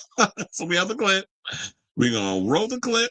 And then we will come back and talk. Please hold. Now, in the name of transparency, can you put up my name is in the files? Yes. And what does it say? It says, Whoopi needs a plane to get to Monaco. John Lennon's charity, it should say Julian Lennon's charity, is paying for it. They don't want to charter, so they're looking for private owners. Here's the info. And they give all the information, and they're saying, do you want to offer your G2? Okay. And it looks like they said, no thanks. Yeah. So in other words, anybody can be on this list. Well, this is my point, because I'm telling you, when I tell you people are trying to turn me into, I wasn't his girlfriend. I wasn't his friend. You were too old for him. I was not only too old, but it was at a time, where this is just not, you used to have facts before you said stuff. But Trump is on the list 38,000 times. Well, I can't speak to him, but I'm speaking about me because I'm getting dragged. Okay, this is corporate media shit. Not with Whoopi, but with Joy. It wasn't 38,000. It was over 1 million. That's the unredacted files. It was 1 million times. They need to update the information. But anyway, I just want to point that out. Let's get back to the video. I actually believe that I was with him. It's like, honey, come on. Yeah. Every man that I've ever been with, you've known about him because either the Enquirer wrote it about it. Yeah. People wrote about this stuff. So no, I never had this, and no, I didn't get on the plane because you know what I would have to do to get on the plane? Fly. They were trying to, and she doesn't fly. No, so they're trying to get me. Babe. They're trying to get me to get on a plane to get to this thing for Julian Lennon. Yeah, but the thing is, they dropped like 300 names. Yes. And it's like flood the zone because when you're looking, there are people like Marilyn Monroe who was dead. Elvis. Yeah, a lot of people, because a lot of the reasons your name can be mentioned are news articles, third-party emails, contacts. Again, wealthy, famous people often cross in professional and social circles. So that's not the surprising part. So Whoopi is correct in all of that. It's like, there are people who are mentioned in the files, and this is where we got to break it down, because a lot of people feel like, oh, a celebrity was mentioned in the files, they're guilty, and it's like, it depends on the situation. You can't paint everybody with a broad brush. When there are certain people that are mentioned in the files, they're mentioned in there because they're doing unconscionable things in there. which it is in those emails. Now, the only time you see something redacted was the actual email addresses. Everything else there is written clear as day. Now, I will say this. If Whoopi Goldberg was mentioned in the Epstein files, they said that she was over here whoring out her daughter and passing her around to a bunch of rich elites so that way she can get roles in Hollywood, then that would be a different conversation.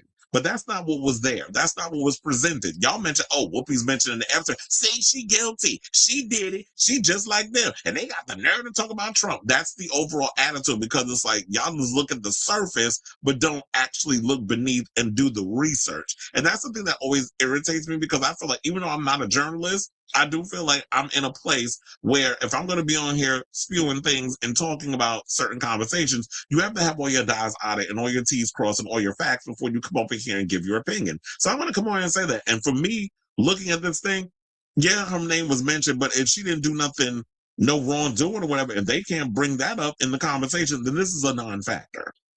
It's the same thing like when somebody came in my comment, messaged me and told me Madonna's in the files. And I already told y'all that story. The fact that, yeah, Madonna was mentioned in the files because there was a highly powerful publicist who emailed Jeffrey Epstein talking about, I'm going to Malawi, and do you want me to bring you back some, in so many words, I'm paraphrasing. So like I could bring you back some kids or whatever the case was. It could be sort of like Madonna with her kids or whatever, how, she adopted the children from Malawi. So she was kind of looking at it as more like, trying to make it seem like Madonna's doing it as a trend. Whatever the case was, mention it in there to use it as an example to bring those type of kids back to America for Jeffrey Epstein to do God knows what with him. Word on the street was there was another video I saw that somebody he out here, he was eating people too. So you up in here a full on Hannibal Lecter? Maybe that's why Trump was so obsessed with Hannibal Lecter. Because remember, one time he would mention Hannibal Lecter in some of the conversations that he would have with his stupid rally speeches or whatever. Maybe that's where that came from. Maybe he was having a flashback to back in the day when he would hang out with Jeffrey Epstein and probably saw that he was up there making these people some 5-star cuisine or a 5-course meal, and he was going and letting have with these people. Who knows? But we don't, like I said at this point, we don't know how deep this rabbit hole goes in regarding to unpacking or looking into the Jeffrey Epstein files and doing a deep dive, because I'm sure there's a lot of deep dives that's going on. And funny enough, y'all can redact and get rid of and delete as many of the files as you want.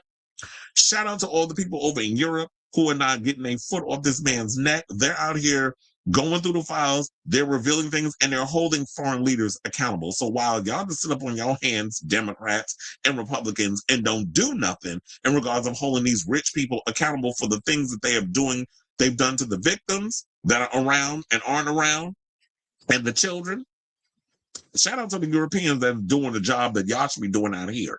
So I just feel like this is just dumb, a waste of time.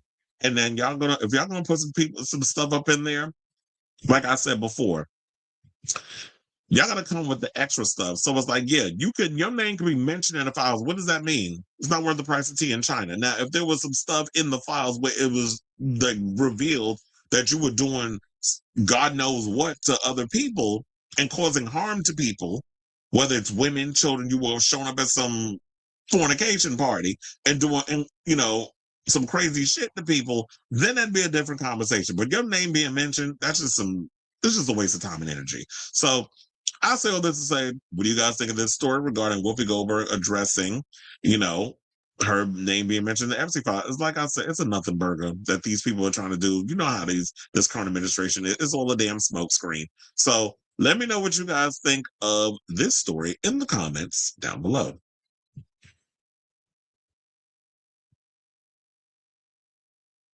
Savannah sounded so dumb. You could have brought Elizabeth. I thought she was on the show. Word on the street was, I guess you haven't been watching when I brought this up, or maybe I didn't bring this up on the show. I don't remember. But Elizabeth Hasselbeck's supposed to be coming on as a guest. I don't know if she came. I don't know. Did they do a show yesterday? I don't remember.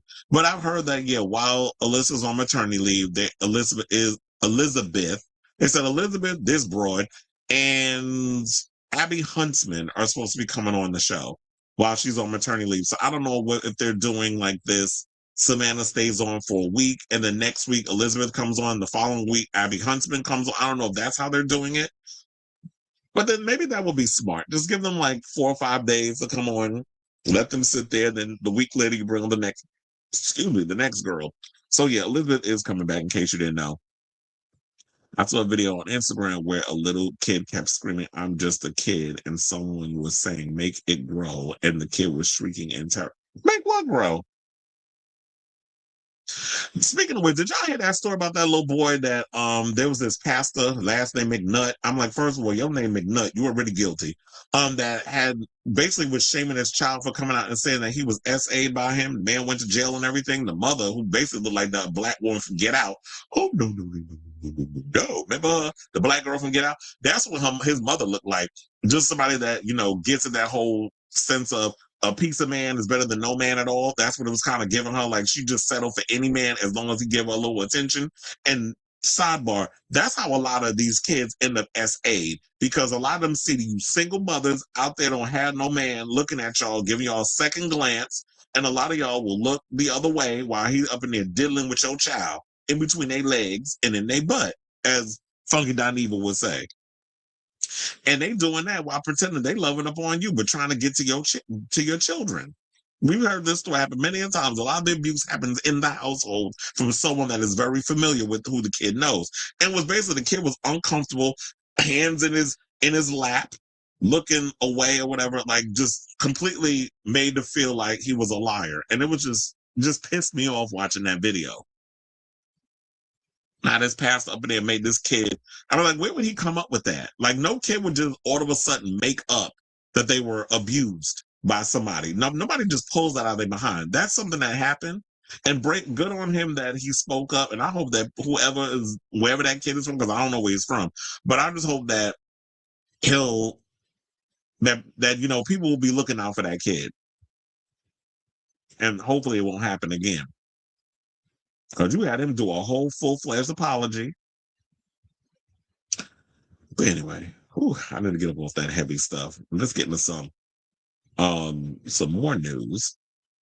We got a lot of tea to spill. Oh, you're saying it was on the Epstein page. They don't care. It said they keep trying to say Madonna's. Yeah, that's somebody that that follows me that says that Madonna's in the Epstein. I'm like, okay, ciao, bye. You don't have no evidence in the matter. Get off my line with that mess. All right, y'all. So now let's get into some alleged homosexual news. And let's talk about Pedro Pascal. So could it be that Mr. Fantastic has finally come out of the closet and is admitting that he likes a little cream in his sugar, or cream in his coffee? Because apparently he's out here dating a Chilean football player. Look, when I did this story yesterday, I was not expecting to wake up and see that it probably blew up since then, but it was over 8,000 views of this story. So apparently this is some big news. But anyway, so yeah, Pedro got a man apparently. And I'm like, okay, well, do you, niece? I was like, well, wait, where's that? Because I was going to say, where's the picture? Because I got it. So apparently he was in New York and they were taking a stroll through the East Village, which I love the East Village, by the way. It still has its character, even though it is a little gentrified, but it's still got that little edgy rock and roll vibe to it. But yeah, so they were saying that he was apparently hanging out in the East Village, going on, I think they were grabbing brunch on Sunday, because one thing in New York we do is brunch. We do it well. So reports are swirling about a potential romance brewing between two prominent Chileans. Actor Pedro Pascal recently spent out. Yeah, I'm mad because now you out here cheating on me. We supposed to be married, bitch. Really, we stop. So apparently he's spending time with Rafael Olarra. Now, Rafael is a former football player who notably won a bronze medal for the Chilean national team at the 2000 Summer Olympics in Sydney. The famed actor has often been outspoken about politicians while also advocating for numerous causes. The Last of Us actor and Rafael were both born in Chile's capital, Santiago. Pedro has often kept his personal life to himself, rarely if ever sharing it in interviews. Now, some new photos have the internet buzzing about Pedro and Rafael. The former defender who won 3 Primera División titles in Chile was spotted out and about with Pedro on Sunday. TMZ reports that they were linking arms while on the way to lunch in New York City. The two were dressed rather dapper for the occasion, doing some sightseeing on the Lower East Side of Manhattan before grabbing a bite to eat. I do got some pictures, and I'm going to show you the slide in a second, but I want to get through the article. Now, if true, it wouldn't be the first time Rafael has taken a shine to an actor. The 47-year-old former center back previously dated singer and actor Luke Evans. They confirmed their split in 2021 following his retirement from football. Rafael dated model and presenter Lucilla Vitt. In September 2021, they announced they would be parents, with Lucilla giving birth to a daughter in April of 2022. So he fluid. Now, they said that among the issues Pedro has advocated for publicly are libidical plus rights. His sister Lux Pascal previously came out as trans. Now, earlier this month, Pedro was confirmed to star in the revived gay romance film De Noche, which is the film that he replaced Joaquin Phoenix in. Because remember, in like the last second, they were about to go into pre-production, and Joaquin was like, "Oh, I can't do it," and I'm like, "Girl, bye, we don't need you." But having Pedro come in, I think, is a much better choice. And his love interest is going to be Danny Ramirez, who I just saw recently. Jessica Alba finalized her divorce, and they was all frolicking on the beach together, her and Danny. And though Rafael became a football commentator and host of Fox Sports Chile until 2019 before joining ESPN, Pedro will star in the upcoming Star Wars film The Mandalorian and Grogu, which they actually dropped the new trailer today. I haven't seen it because, to be honest, I'm not all that excited for this Mandalorian and Grogu movie. But yeah, so look, shout out to Pedro and Rafael. Now, if y'all out here hunching to be a fly on that wall. So yeah, so there's this is one of the pictures where you see them walking out, because I was like, yeah, I'm gonna give y'all a slideshow of some of the photos that I put on my website. And then there's another picture of them here. Just to say, Rafael's a good looking guy. Very, like, looks very strong, nice body from what I could see. I like that coat. Like, I would definitely wear a coat like that. But that's kind of like the way I dress anyway. Like, I love a jean with a nice body hugging t-shirt and a nice long coat, like I'm Duncan McLeod of the Clan McLeod. And then you see them back here. It looked like he has a injury on his left leg, where he's got a broken leg or whatever. So maybe it's like he maybe needs somebody to hold on to. But then, okay, we still side on and say, we know Pedro family. And then there's another picture where it looked like, oh, look, we've been discovered. They're taking our picture. They know we're homos. No, I'm kidding. So look, if Pedro's out here living his best life, look, you at an age, you in your 50s, I think it's like 50 or 51. Do you? Who cares what everybody thinks? You're pretty much established in your career where you can just be free and do whatever. And I feel like he's at that point in his career where he could be like Luke Evans. I was going to say with Neil Patrick Harris, but people ain't liking Neil Patrick Harris at the moment, especially because this whole Gaza not wanting to discuss politics and other stuff. When he went to the Berlin Film Festival, that's a whole other conversation for a whole other day.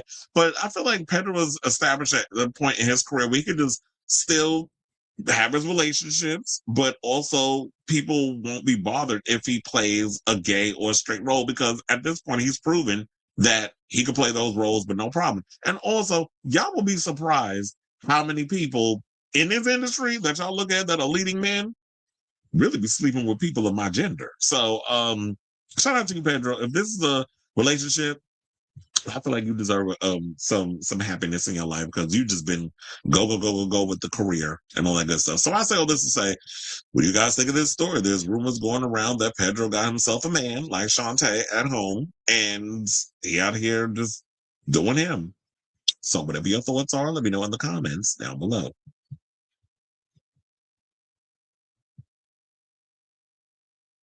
Oh, Lord, here we go with this mess. Well, we all knew they was all going to be doing it. It was going to be Instagram. It was going to be, oh, yeah, because that was the Instagram website, right? But I'm sure we'll have Blakely and so many others that'll come out and call out the thing for what it is. Well, look, if Instagram and Twitter and all these other places are going to be banning people from having a difference of opinion, y'all need to go to find other channels that aren't going to dog y'all, but y'all are so cut to these companies that y'all don't want to start over and go to the other things, because this is going to keep happening. All right, so now let's go from homosexual relationships to a heterosexual-ish relationship. Let's talk about Hudson Williams, because back when Heat of Rivalry first became this big thing, I did bring up on this show that Hudson Williams had a girlfriend. And this was the height of the show, and everybody was so caught up in him and the kind of story, chemistry, and all that other stuff. And I remember people was in my comments, what was a person who basically was like, "Well, how you know they got a relationship?" Like, I guess they were just so caught up in the delulu of it all. Well, now it looked like it took Valentine's Day to come around for Hudson to finally admit that he down with the cat trap. So he paid tribute to his girlfriend on Valentine's Day, but I will say he did not share her name publicly, which I guess is just as well. It's like, y'all don't need to know who she is. It's none of y'all business. Live your life. Now, based on Game Changers books by Rachel Reed, the show followed a secret affair between two sportsmen who play for different teams. Williams, 25, as you know, plays Shane Hollander, the captain of the Montreal Metros, opposite Connor Story, who stars as Ilya Rozanov, captain of the Boston Raiders, and they're both 25. Well, technically, I think Connor is older because Hudson just turned 25. The chemistry and sex scenes between the two leads left fans in a frenzy, with public scrutiny zeroing in on the love lives of the actors. Although Williams has staunchly kept his personal life private, he posted a collage of images of his girlfriend to their Insta stories to wish her a happy Valentine's Day. He refrained from revealing her name or where they got together, but established that they enjoy a long-standing relationship, writing that she has been with me since my 2000 gold Mazda protege smoked and squealed, and I had no so he's like, you've been with me since when I had nothing. Now, in a heartwarming touch, he slipped in a photo of his girlfriend seated in a restaurant beside Story, who had a heart drawn around his face. Other pictures show Williams and his girlfriend cuddling up to one another for the camera. He also included a screen grab of one of their video calls. The girlfriend previously made an appearance in an Instagram album Williams posted January 31st, documenting a trip they took to Italy. Story made an appearance in that album too, in a sweet video that showed him sharing an ice cream sundae with Williams' girlfriend in a restaurant. Williams has generally remained tight-lipped about his personal life, which he has been the subject of fevered speculation since Heat of Rivalry made him a sex symbol.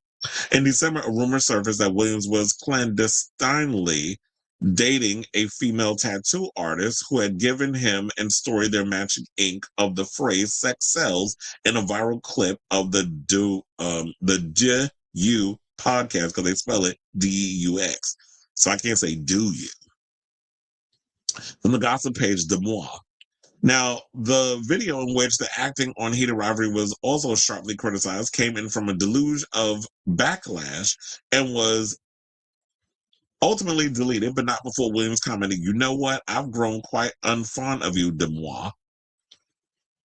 The video in which the acting on Heat of Rivalry was also, I was like, oh yeah, I read that already. So now it said, meanwhile, Story has found himself trailed by dating rumors with his bisexual Heat of Rivalry co-star François Arnaud, a French-Canadian actor who plays Scott Hunter, a captain of yet another hockey team, the New York Admirals. However, the Daily Mail exclusively reported last month that Arnaud was glimpsed getting handsy at a Golden Globes after party with Heat of Rivalry actor Robbie GK, who played barista Kip Grady. So you're just getting around with all your cast members, apparently. Now, Williams and Story both maintain that their close bond is strictly platonic, in spite of the enthusiasm of online fans hoping for them to become an item. And it's like, y'all just need to realize that, you know what, at the end of the day, and I've said this so many times until I can't say it no more, they're co-workers. They have great chemistry, hence why they were hired to be sort of like these forbidden lovers on the show. And that's what it is. And they've been able to create such a strong bond for each other. And Connor is not willing to cross a line and disrespect Hudson's relationship with his real life girlfriend just because y'all can't distinguish fantasy from reality in a TV show. So shout out to you, Hudson. I'm glad you're out here living your best life. And, you know, you got yourself a girlfriend now, regardless of Connor. Connor, do you too. But it seemed like François getting around, yeah. Now, speaking of François, let's get into her. Because apparently she just did an interview with what's the podcast? The Shut Up Evan podcast, where he basically opened up about being almost getting the part in auditioning for 50 Shades of Grey and not getting it. So yeah, he's been around for a long time. A lot of people don't know this about François. He's been acting for a minute. This is like his big breakout role, but he's been in it for a while. I think he's been acting for almost 20 years. So François, who played Scott Hunter on the Crave Canada HBO Max series / HBO Max series Heated Rivalry, revealed during a new interview that he tested for 50 Shades of Grey. After not getting cast, Arnaud was crushed and even questioned his overall career as an actor. Saying, quote, "There were moments where I thought that something approaching this level of attention or scrutiny was going to happen." This is what he told Evan Ross Katz on Shut Up Evan podcast. "I tested for 50 Shades of Grey, for instance, and I was like, oh, am I ready to start my life away in a sense?"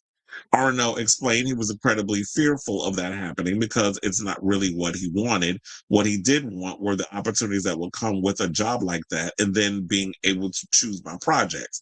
And I think that's why he didn't get the part, because, when you put something like that in the universe, that is like, oh, I try out for this part, and you start second guessing and thinking like, I don't want all the stuff that comes with that, like the big celebrity fame, like you would get from like Twilight and all that other stuff, where these big fandom based projects come your way and then everybody's in your business, which is kind of sort of what he's getting now. So he wasn't ready for it with 50 Shades of Grey, but he's getting it now from Heated Rivalry.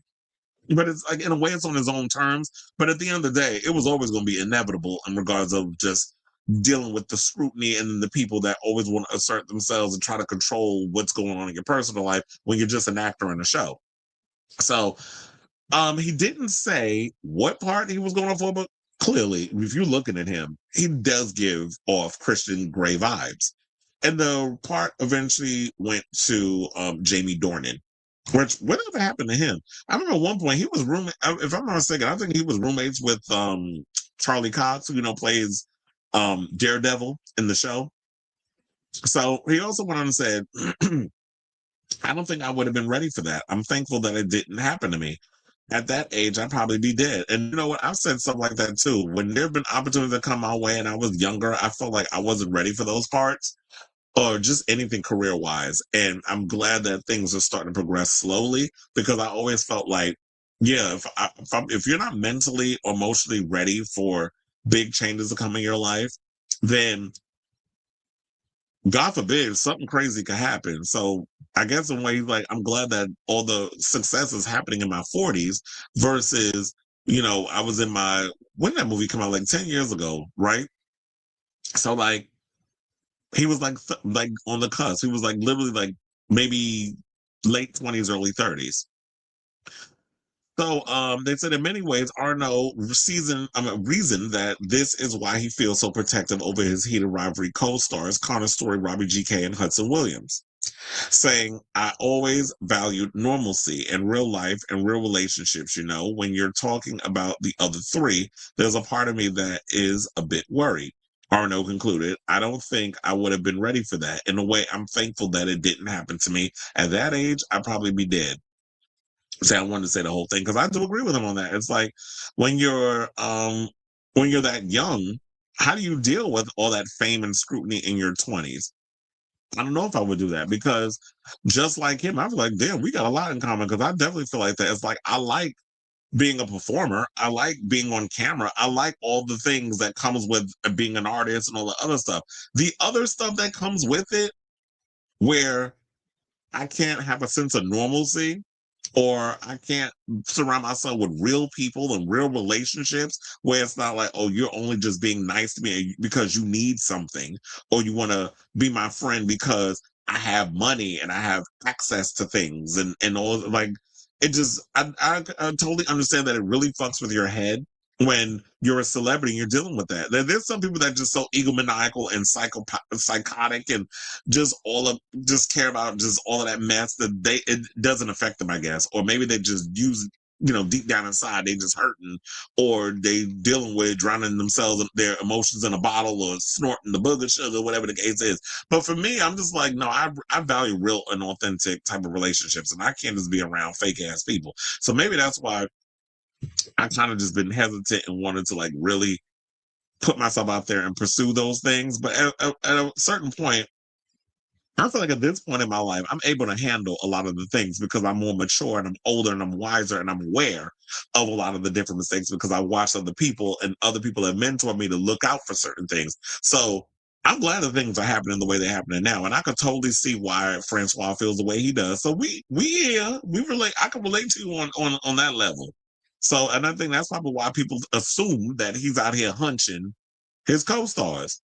Because he's basically like, oh, I'm just looking out for them and the protection. Maybe there is some chemistry there. I mean, they did say that he was up in there messing with Robbie GK at the Golden Globes. It was getting a little handsy.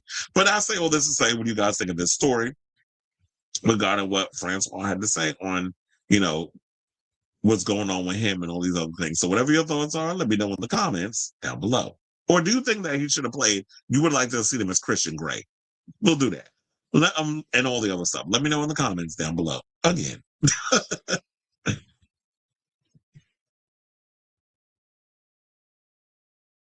I was thinking that too. I think he might be fluid. I do get that Pedro might be bisexual. I mean, he's messing with somebody that has a kid and he likes guys and girls. And you know, the Europeans are very open when it comes to their sexuality. They're not somebody who likes to put labels on things. It's funny because we was talking about Top Model and Marvin Cortez. Remember when they did the co-ed season? Marvin Cortez, I remember years ago, came out as bisexual. He's out here doing the adult cinematography because I've just seen a recent video that he did with this. I know he's popular on Instagram and other stuff. Nando Cordova. I did see they did something together. I was like, oh, that's gonna be interesting. He said, anyway, so Joseph Quinn auditioned for Peter Parker before landing his role as Johnny Storm 8 years later. It all works out. And absolutely, like they all go through the trend of like, oh, there was a part that you'd be surprised that they all auditioned for and ended up years later getting different parts. So yeah. But to be honest, I can't see Joseph Quinn as Peter Parker. And funny enough, yeah, but I could definitely see him as Johnny Storm because I thought he was a good Johnny Storm. Even though I felt like y'all underused him in that last Fantastic Four movie, I like the dynamic between him and Evan Moss Baccarat. I just like the dynamic between him and Thing, and I felt like they should have played up that more. Maybe we'll get that in Doomsday, and maybe we'll get that in Fantastic Four Part 2. So we'll see how all that works out.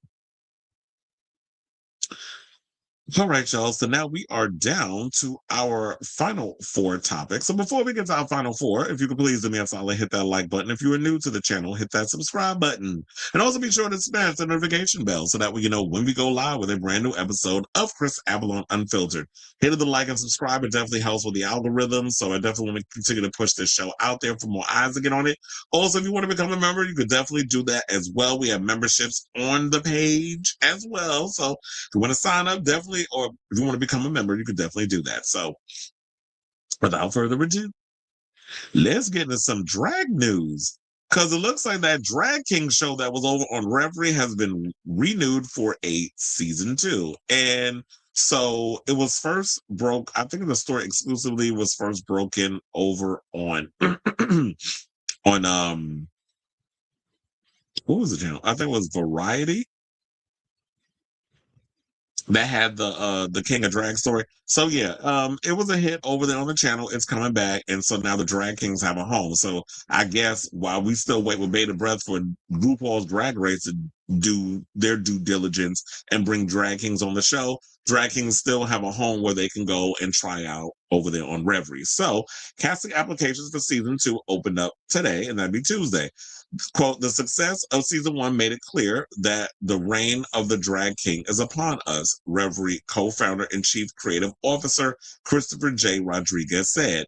This community has been vying for a platform to highlight their unique take on drag for years, and they've embraced the show as their own, which is such an honor for us. We're so honored to welcome back ELF Cosmetics as our presenting sponsor for the triumphant return of this beloved franchise. We could not hope for a better partner to join us in unleashing a new group of supremely talented drag kings onto the world stage. Now, season 1 was hosted by Somebody Somewhere star Murray Hill. Guest judges included Tony winner Cole Escola, Lisa Rinna, Well, I'm still mad that they chopped. They found out she was a traitor.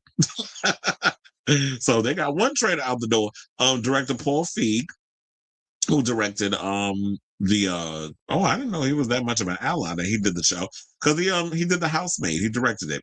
Bridget Everett, Laisha Clarendon, Jeff Hiller, Landon Sider, Vika Ortiz, Liv Hewson, Moby Dick, Brian Michael Smith, Carmen Carrera, Jackie Beat, Aubrey Shea, Kathleen Hanna, Cameron Esposito, and Kylie Sonique Love. Now, the regular judging panel consisted of Sasha Velour, Gottmik, Tenderoni, Wayne Newton, and Revry co-founder and CEO Damien Pelliccioni. I think it's how you say it. Pelliccioni.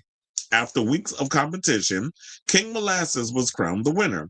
Now, King of Drag is giving the art from the global spotlight it always deserved, Pelliccioni said. Season 1 proved there is a genuine hunger and worldwide audience for it. We're building season 2 for them and for a new batch of drag kings ready to share their talent with viewers everywhere.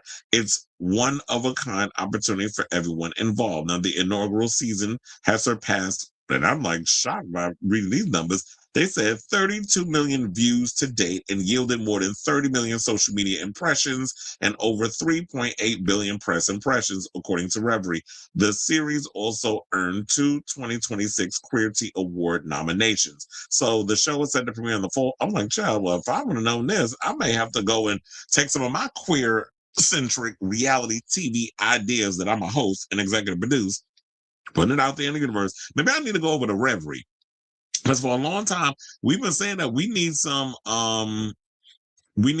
new content that that's queer based, that needs that representation over there on, out there in the world. And it shouldn't just be Drag Race being the sole representation of the art of drag on TV. So I know a lot of people out here complaining that we don't have enough drag kings or AFAB queens, whatever you want to call it, on these shows. Yes, Dragula does give representation of drag kings. We did see that there was a drag king moment on the last season of Canada's Drag Race. They did dabble in that, but a lot of people feel like there's a bigger platform if you put it on RuPaul's Drag Race. RuPaul's Drag Race is what it is. That show is the format of how they want to do it. They could do that over there, but that's why we need to fight for more representation instead of just putting all the eggs in one basket and not be the Drag Race basket. So shout out to y'all over there. If y'all looking to audition, definitely, or for casting applications, basically go to Revry, REVRY.TV. That is REVRY.TV. So any drag kings out there, there's your moment. And there's your one shot to make it happen. So I say all this to say, what do you guys think of this story? Are you looking forward to this new season? Did you see the first season? What did you think? So whatever your thoughts are, let me know in the comments down below.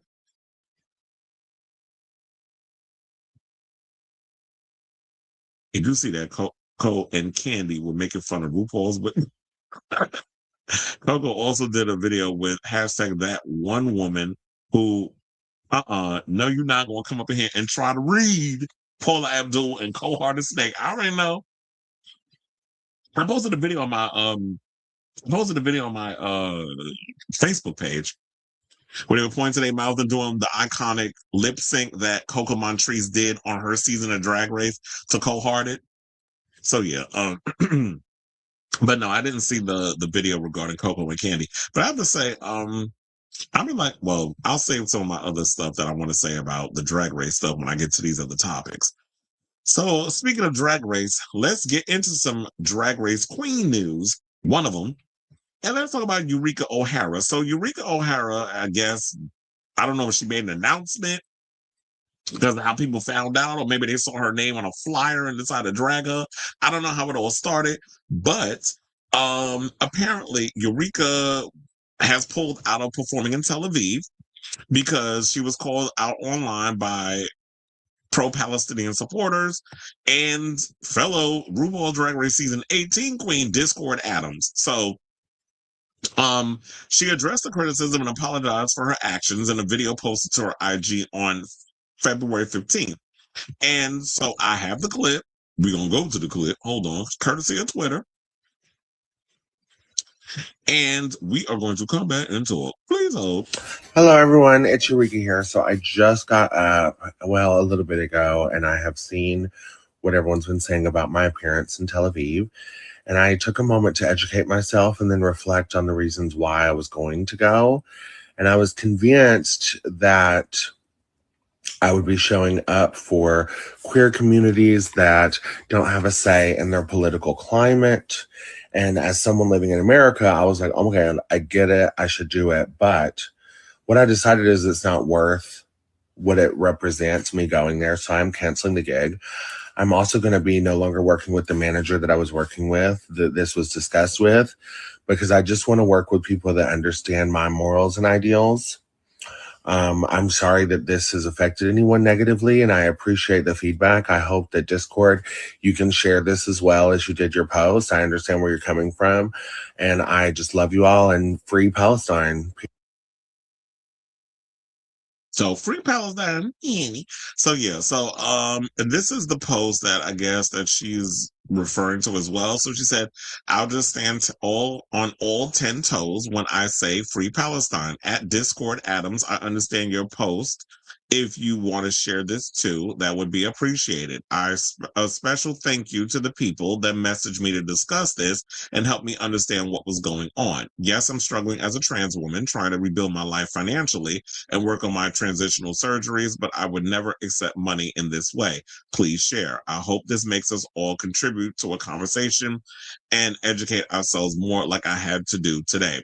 And I know somebody mentioned that she was following a Free Palestine page on Instagram. So they're like, girl, you should know better. But I think also people need to realize this. A lot of y'all be very performative when it comes to your stances on Palestine. Not saying that Eureka is one of them, but a lot of times it does feel very much like, oh, well, if the trendy thing today is free Palestine, like Black Lives Matter, oh, I'm going to just jump on that just to make it seem like I'm a part of the thing and I agree and all these other things.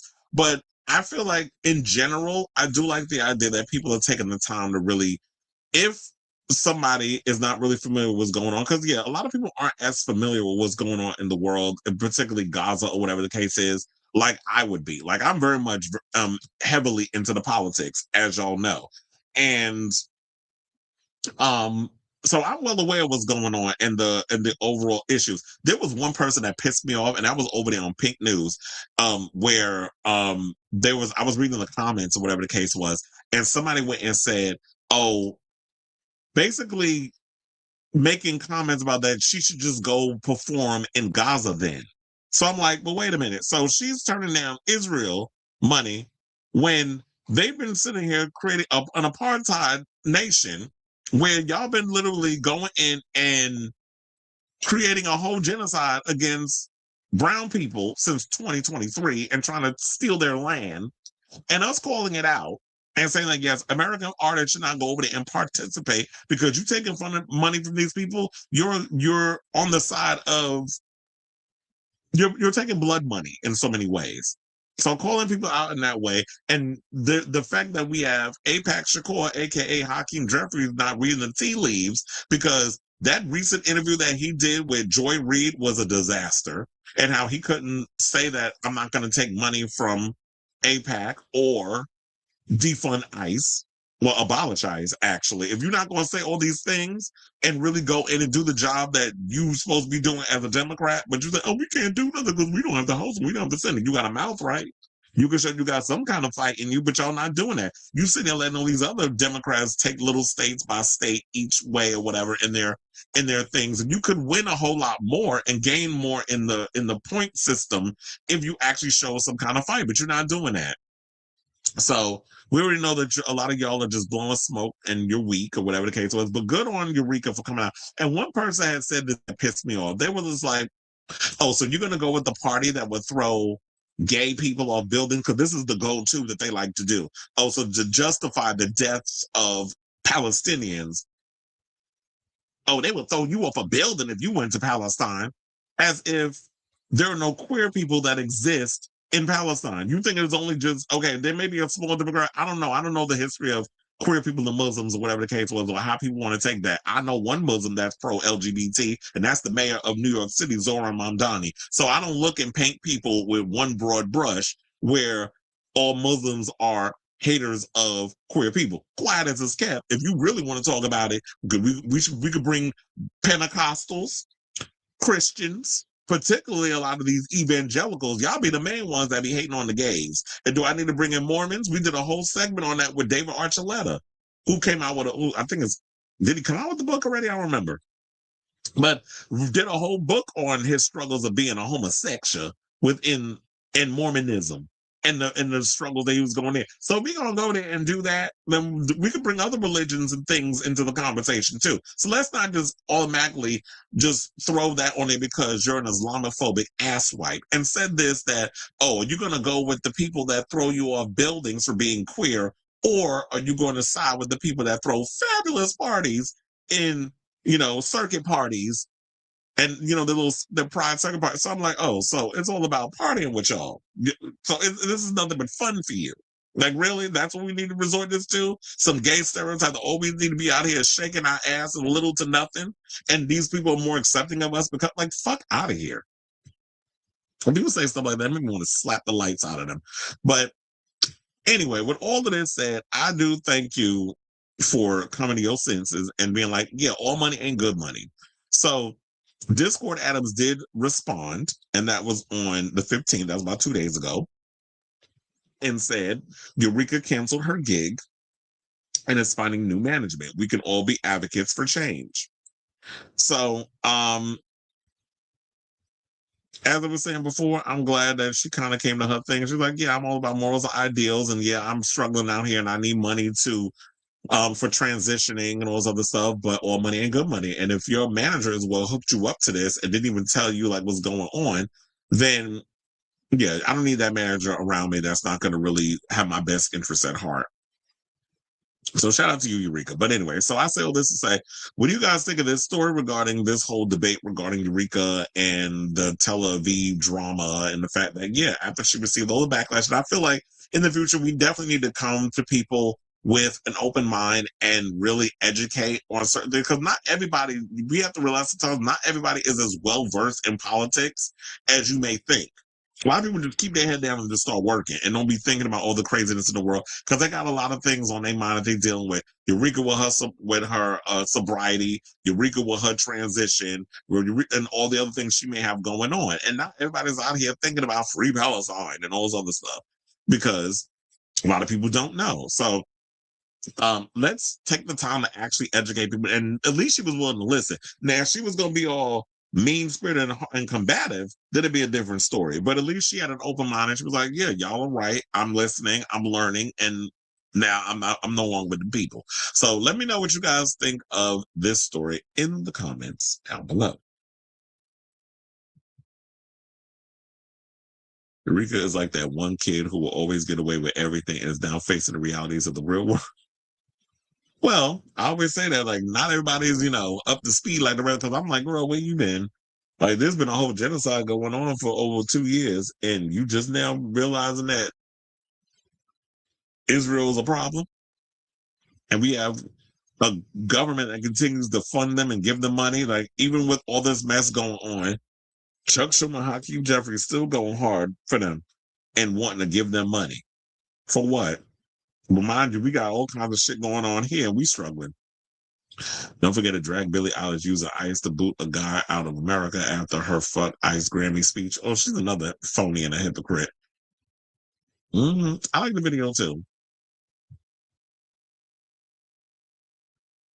All right, so let's get into some more Drag Race news. And let's talk about Vita Von Teese Star. So she is the latest queen from Drag Race to get eliminated. Look, y'all had about 3 days to watch this episode, or 4 days, so it's not a spoiler. But yeah, Vita Von Teese Star was the latest one to be eliminated, which I'm not surprised because I really felt like at the end of the day, she was kind of coasting anyway.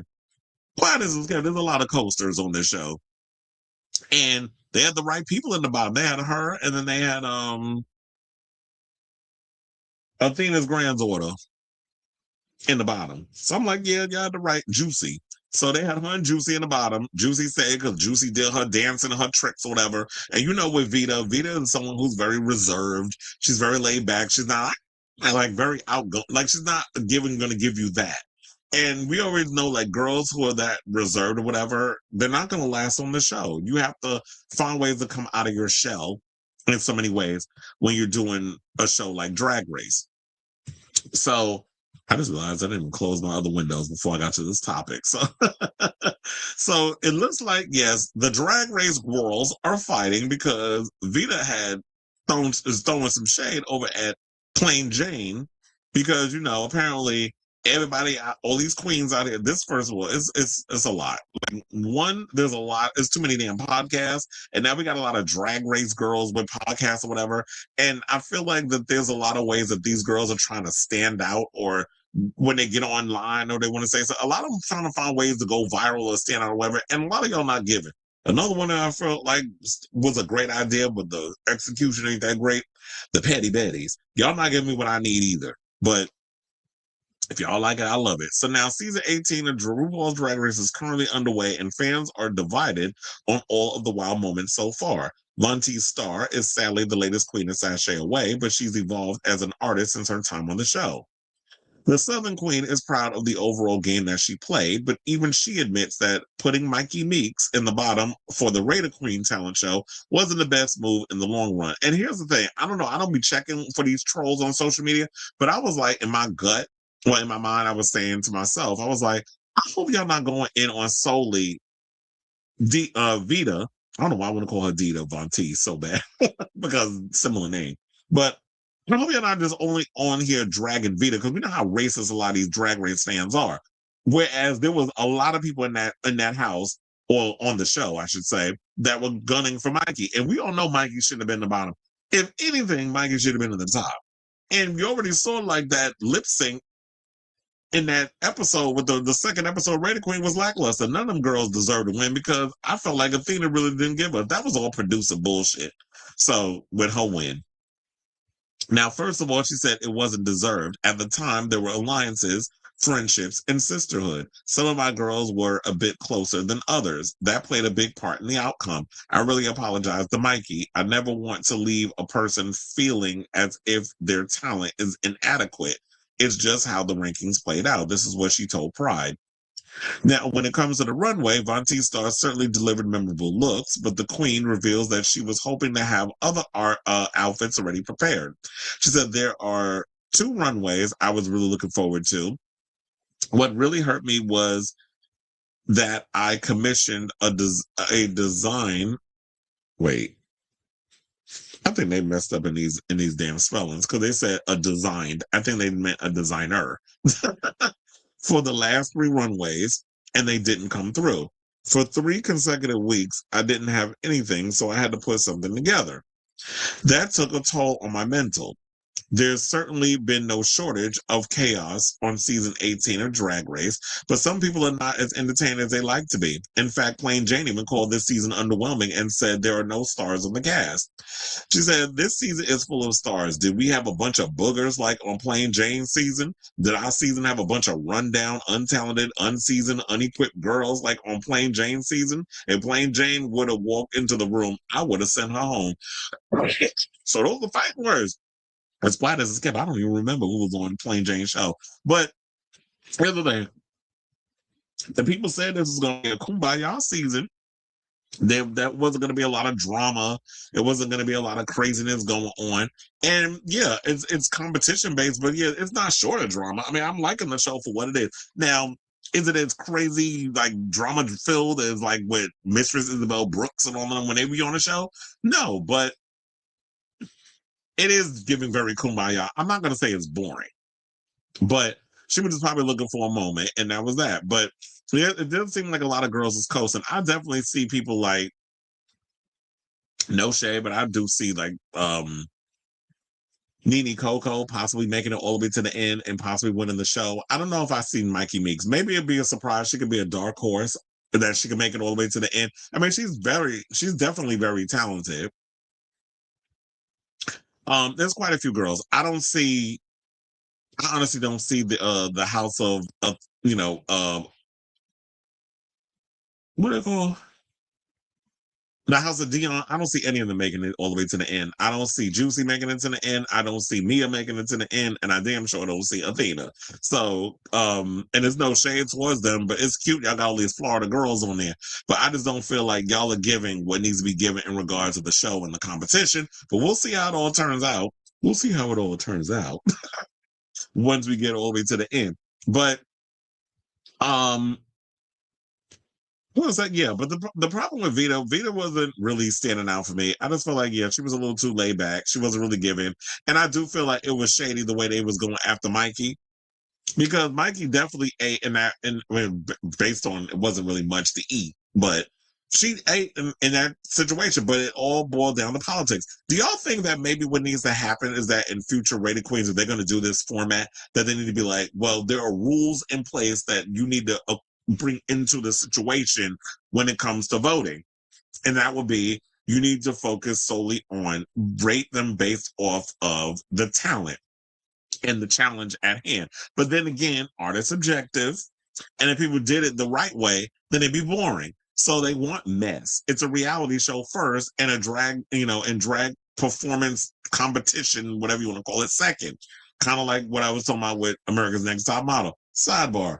Are we all up in here looking forward to the moment when we actually get the RuPaul's Drag Race treatment the way Tyra Banks got America's Next Top Model? Do y'all think we're going to get that in a couple of years? Where they're going to do a breakdown like the RuPaul's Drag Race and diving deep into the show and some of the past queens coming back and giving their stories or whatever the case is, like like Willem or Fefe and all of them, and have them do their little conversations to talk. But then again, a lot of these people talk on social media, so it might even be a need for these shows or for a docuseries done by Netflix. But anyway, shout out to y'all over there at Drag Race. I don't think the show's boring. I just feel like it needs a little more oomph, a little extra something, but we'll find out. I don't know. Maybe the challenges just aren't that exciting to me either. So maybe that's what it is. Because y'all notice I really haven't done a challenge breakdown episode. I just haven't found it exciting, worth talking about. But I'm watching the show. So yeah, I definitely want to hear from y'all. Would y'all agree with Plain Jane that the show is boring and it's not giving what is expected? Or do you feel like that it's just these queens are just looking for an excuse to go viral because they want to bring attention to whatever it is they got going on? Like, remember, Plain Jane's about to be on the next season, the upcoming season of, I don't know when it comes out though, of House of Villains. So maybe this is her way of just getting in some free promotion. So let me know what you guys think of this story in the comments down below.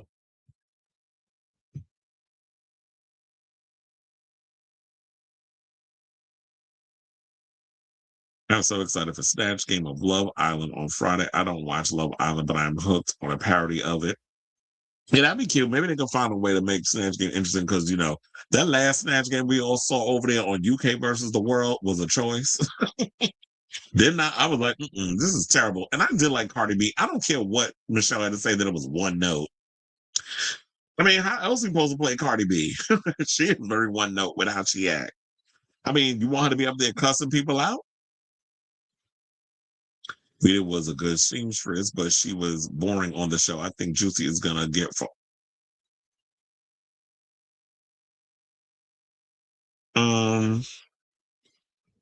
I know she gets farther than Mia. I'll say that. You said Plain is mean just for the sake of being interesting on TV, and that's the worst type of villain. As for Vita, she gave me top 4 T's, but that slowly simmered after her low placement a few weeks back. Yeah, it was like after I saw that.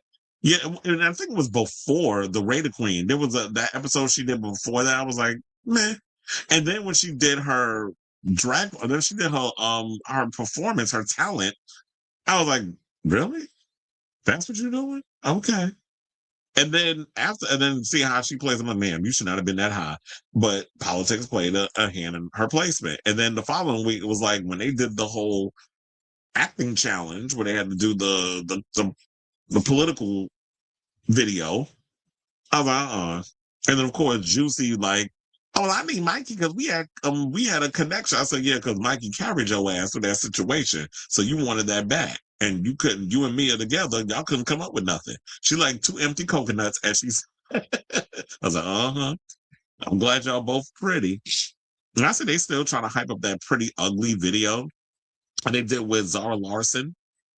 I've been noticing that they've been doing a lot of like I saw that there's another video they put out where they was doing like a rehearsal behind the scenes on how they put it together.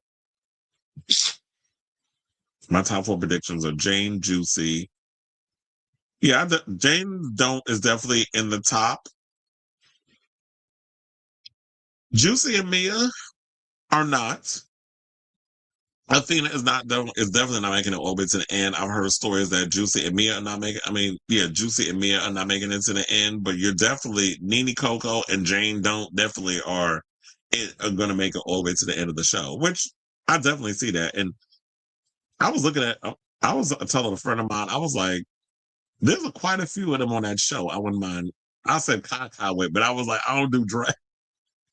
But I would hunch quite a few people on that show. So I remember you being excited for this cast. That this is the strongest cast we've had in a while. Glad to know I'm not the only one who gets bored with. Oh no, I definitely get bored after a while.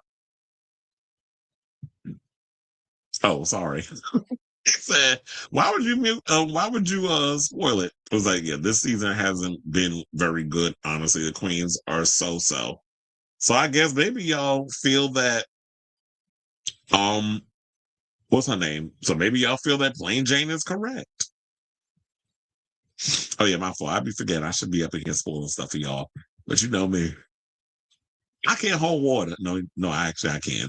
I just don't want to hold that water. I don't think y'all cared enough, but I forgot you are a Drag Race fan.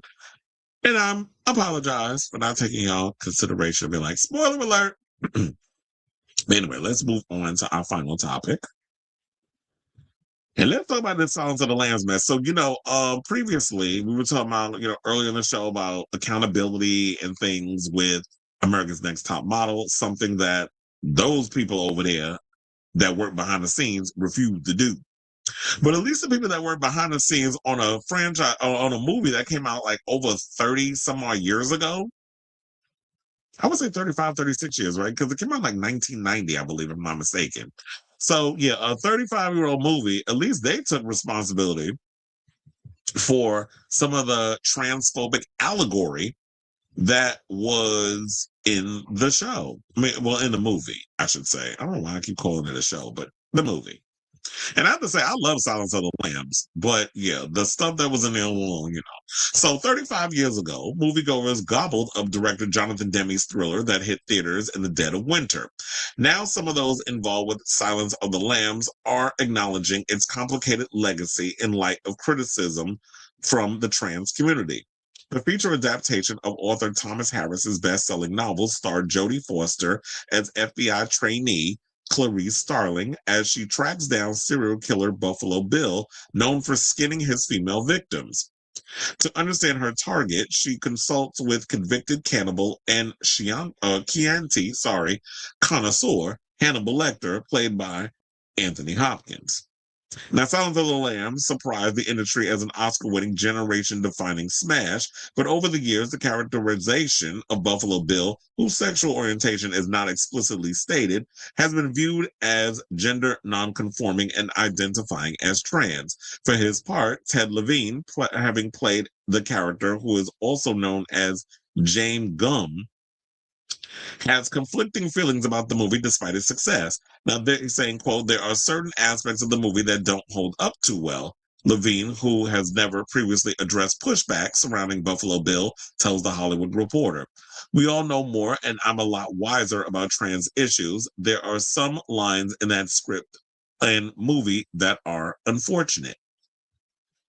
Levine did not have concerns while making the movie, but has developed a fuller understanding of the trans experience in the ensuing decade, saying it's just over time and having gotten aware and worked with trans folks and understanding a bit more about the culture and the reality of the meaning of gender, says the actor, whose credits include and features Heat and The Fast and the Furious and the series Monk and Netflix's forthcoming Something Very Bad Is Going to Happen.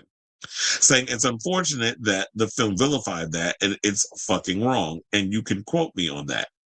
As for his performances, Levine clarifies, I didn't play him as being gay or trans. I think he was just a fucked up heterosexual man. That's what I was doing. Now, after Michael Mann's underperforming 1986 film Mindhunter adapted Harris's earlier Hannibal novel Red Dragon, Orion Pictures landed Gene Hackman to direct and star in The Silence of the Lambs. I did not know Gene Hackman was going to direct it. And they said while Ted Talley was working on the script, Hackman left the project and Demme was hired to helm. I was like, that was shocking to me. Like, I never knew that part. And may he rest in peace, Gene Hackman passed away. But and that's interesting. He said, like, yeah, I didn't play him as gay or trans. I played him as a fucked up heterosexual man, probably because nobody really knew what trans was back in the 90s. We didn't have any inclination of what that was. And I'm just glad that he's coming out and saying what he's saying. Now, they said after, and funny enough, the 1986 movie Mindhunter, which I think William Peterson was in, I actually like that movie. That's on, I don't know if it's still on Prime Video, but that's where I saw it because I was like, I hadn't seen this movie in a long time. So I threw it on and I was like, okay, this is actually not bad. It was long as hell, but it was good. I liked it. Now, they said Demme offered Clarice to his Married to the Mob star Michelle Pfeiffer, who turned it down, as did Meg Ryan. Forster loved the book and even tried to option it, but Demme didn't see her as a fit, only relenting amid studio pressure. Ultimately, I fell madly in love with her, he admitted in 2015. Now, Demme died in 2017 at the age of 73. Hopkins got the Hannibal gig after Sean Connery passed and has said, this is the best part I've ever had. Edward Saxon, who was Demme's producing partner, tells THR, the studio came to us and said, offer it to Sean Connery and Jack Nicholson. If they say no, you can cast anybody within reason that you want to. Well, thank God they turned it down because Anthony Hopkins ate, no pun intended, in that role. And he was good in the film and won an Oscar. Didn't also Jodie Foster won an Oscar for that too? As I said, Orion released Lambs on February 14, 1991, making an unconventional Valentine's Day option. It became the year's fifth highest grossing title, collecting $272 million globally. That would be $659 million today, and was just the third feature in history to win the Big Five Oscars, which would be Best Picture, Director, Actor, Actress, and Screenplay. The film flouted typical studio strategy as the Best Picture winner with the earliest release date, and it has been cited as the only horror movie to win the coveted prize, which is weird because they refer to it as a horror movie when I remember y'all referred to it as a psychological thriller. But I've always said that Silence of the Lambs is a horror film. Like, you took from Ed Gein, and remember there was like Ed Gein and Psycho. There was a lot of those elements up in there. Well, it's Ed Gein, because Ed Gein was going around skinning people and eating them and shit. Or the fabrics. I mean, putting the outfits and making lampshades and things out of the skin. So I said we weren't thinking of it as a prestige play, says Saxon. We thought we made an entertaining film. We had zero idea that we would be going to award shows at the end of the year. The project's legacy includes a number of catchphrases having joined the cultural lexicon, such as Levine's line to his victim. Oh yeah, it says, it rubs the lotion on the skin or else it gets the hose again. Or put the lotion back in the basket. Remember that line? And he was like, and he said, when asked how it feels to have a snippet of dialogue frequently quoted over the years, Levine admits with a laugh, pain in the ass, but it's okay. It kind of puts me on the map. But the annoyance recently is less so. The edges have worn off. It's not a big deal. It's fine. Now, for his part, Saxon, whose next movie with Demme was the Oscar-winning Philadelphia about a gay lawyer diagnosed with HIV, or as I would say, a homosexual lawyer diagnosed with the high five, acknowledges that Silence's filmmaking team had not anticipated that their work would cause pain for the Levitical Plus viewers, saying we were really loyal to the book. As we made the film, there was just no question in our minds that Buffalo Bill was a completely apparent personality.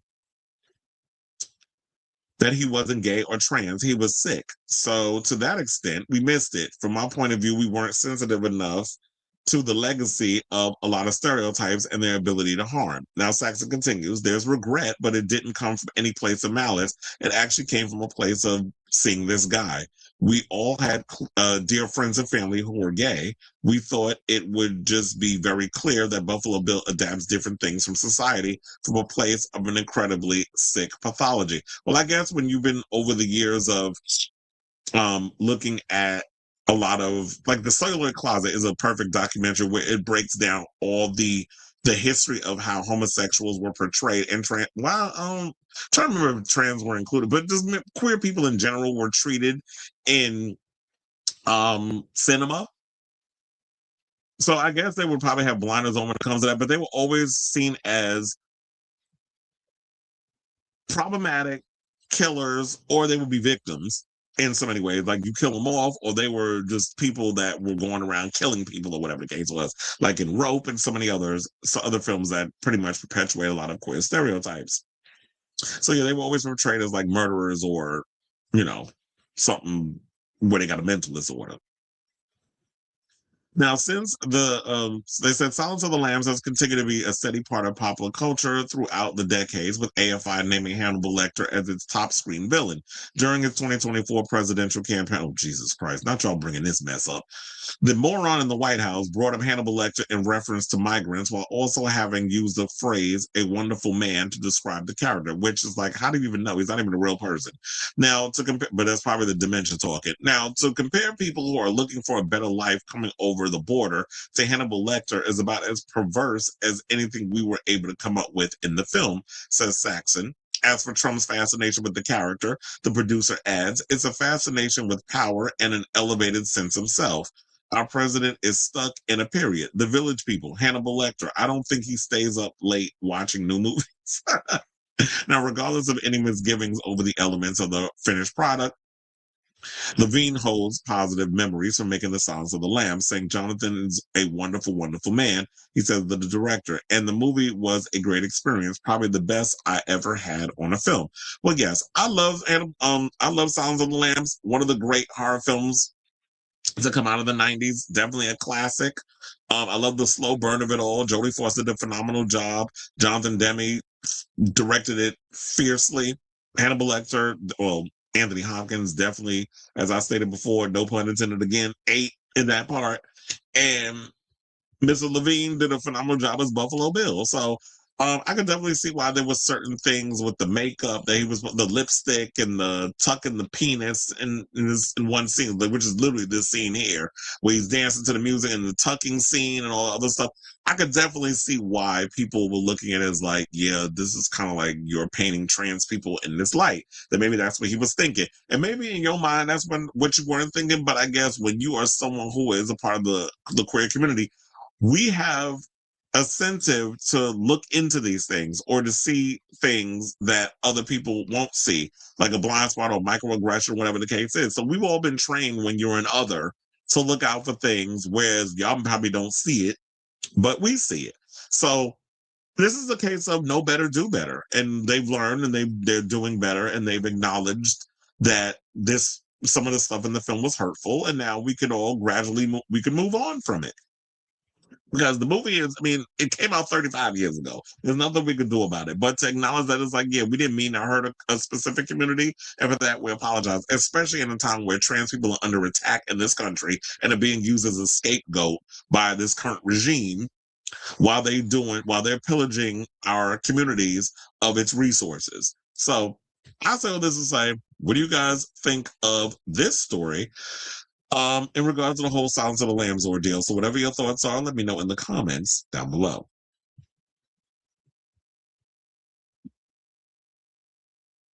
There's a Miss Mojo video of bombshells from the Top Model docuseries, which really should have been at least 5 episodes because they left so much out. I feel like they should have.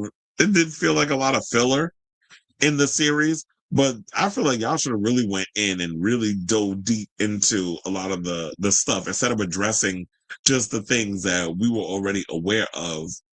And, you know, the blackface stuff, the Shandy stuff, the Tiffany stuff.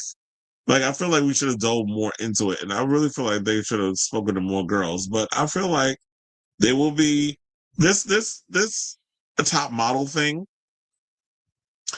This top model thing isn't gonna go anywhere anytime soon. So I do feel like more people are gonna come out and give their stories. More girls from the show who didn't get their that have a platform, and there'll be other people who worked on the show maybe or whatever, and they'll come out and say stuff. So I don't think this is going anywhere anytime soon. And I also feel that when it comes to Tyra, the minute that they'll start to come out any kind of promo for Top Model, the revival, Cycle 25, I do feel like more people will come out and it'll be revived again. So I don't think that this is going to just die out the way she thinks it really is. He said, I really think they just keep Discord on the show to make fun of her wall. I mean, I do like Discord though. I thought she did, and funny enough, I thought she was quite entertaining when she did the Roscoe's Tavern interview last week. Speaking of which, I just started getting into Scorpios. I was like, I like the fact that we're doing other watch parties besides Roscoe's. Like, there needs to be other platforms that get to have their moments and interview certain queens. I think Coco Montrese was just on one. Speaking of which, I forgot to mention that Eureka just did an interview with Kelly Mantle that I gotta watch. Kenya really isn't funny. Darlene kind of reminds me of Jimbo with her comedy style. Darlene looks like the princess too. I was saying that to a friend of mine the other day. I was like, Darlene looks like the princess. Well, when they had the guys on Top Model, they didn't even mention that or the homophobia the gay models experience. That's why I said, y'all could have interviewed the male models too. Like I said, when you have Marvin Cortez was one of the models on the show. Now since then, he says he's bisexual, but the only type of content I've been seeing him doing is man on man stuff. So he's been out here doing content and whatever. And that's basically where his career is. He's doing adult cinematography on the OF site, among other places, but I'm assuming it's OF. But yeah, there should have been conversations about that. Remember that fake beard that they put on that guy's face? That was a mess. I was like, Tyra, what are you doing? I was watching you on TV, but I definitely want to thank you for your work, time, and keeping us informed of pop culture. Well, thank you. You said you was watching me on TV. Oh, I guess. Wait, what happened? You said you was. You were watching me on the TV, but something happened? Well, thank you. I'm glad you asked because somebody was in the comments telling me to grow up and I just had to ban their ass. I was like, grow up about what? I wasn't going to go there. I'm trying to be better. I don't want to be up here cussing everybody out every time somebody comes in the comment. So now I'm just going to block. I'm not even give you a warning. I'm not giving you time and energy. You're just going to just vanish. Poof, be gone.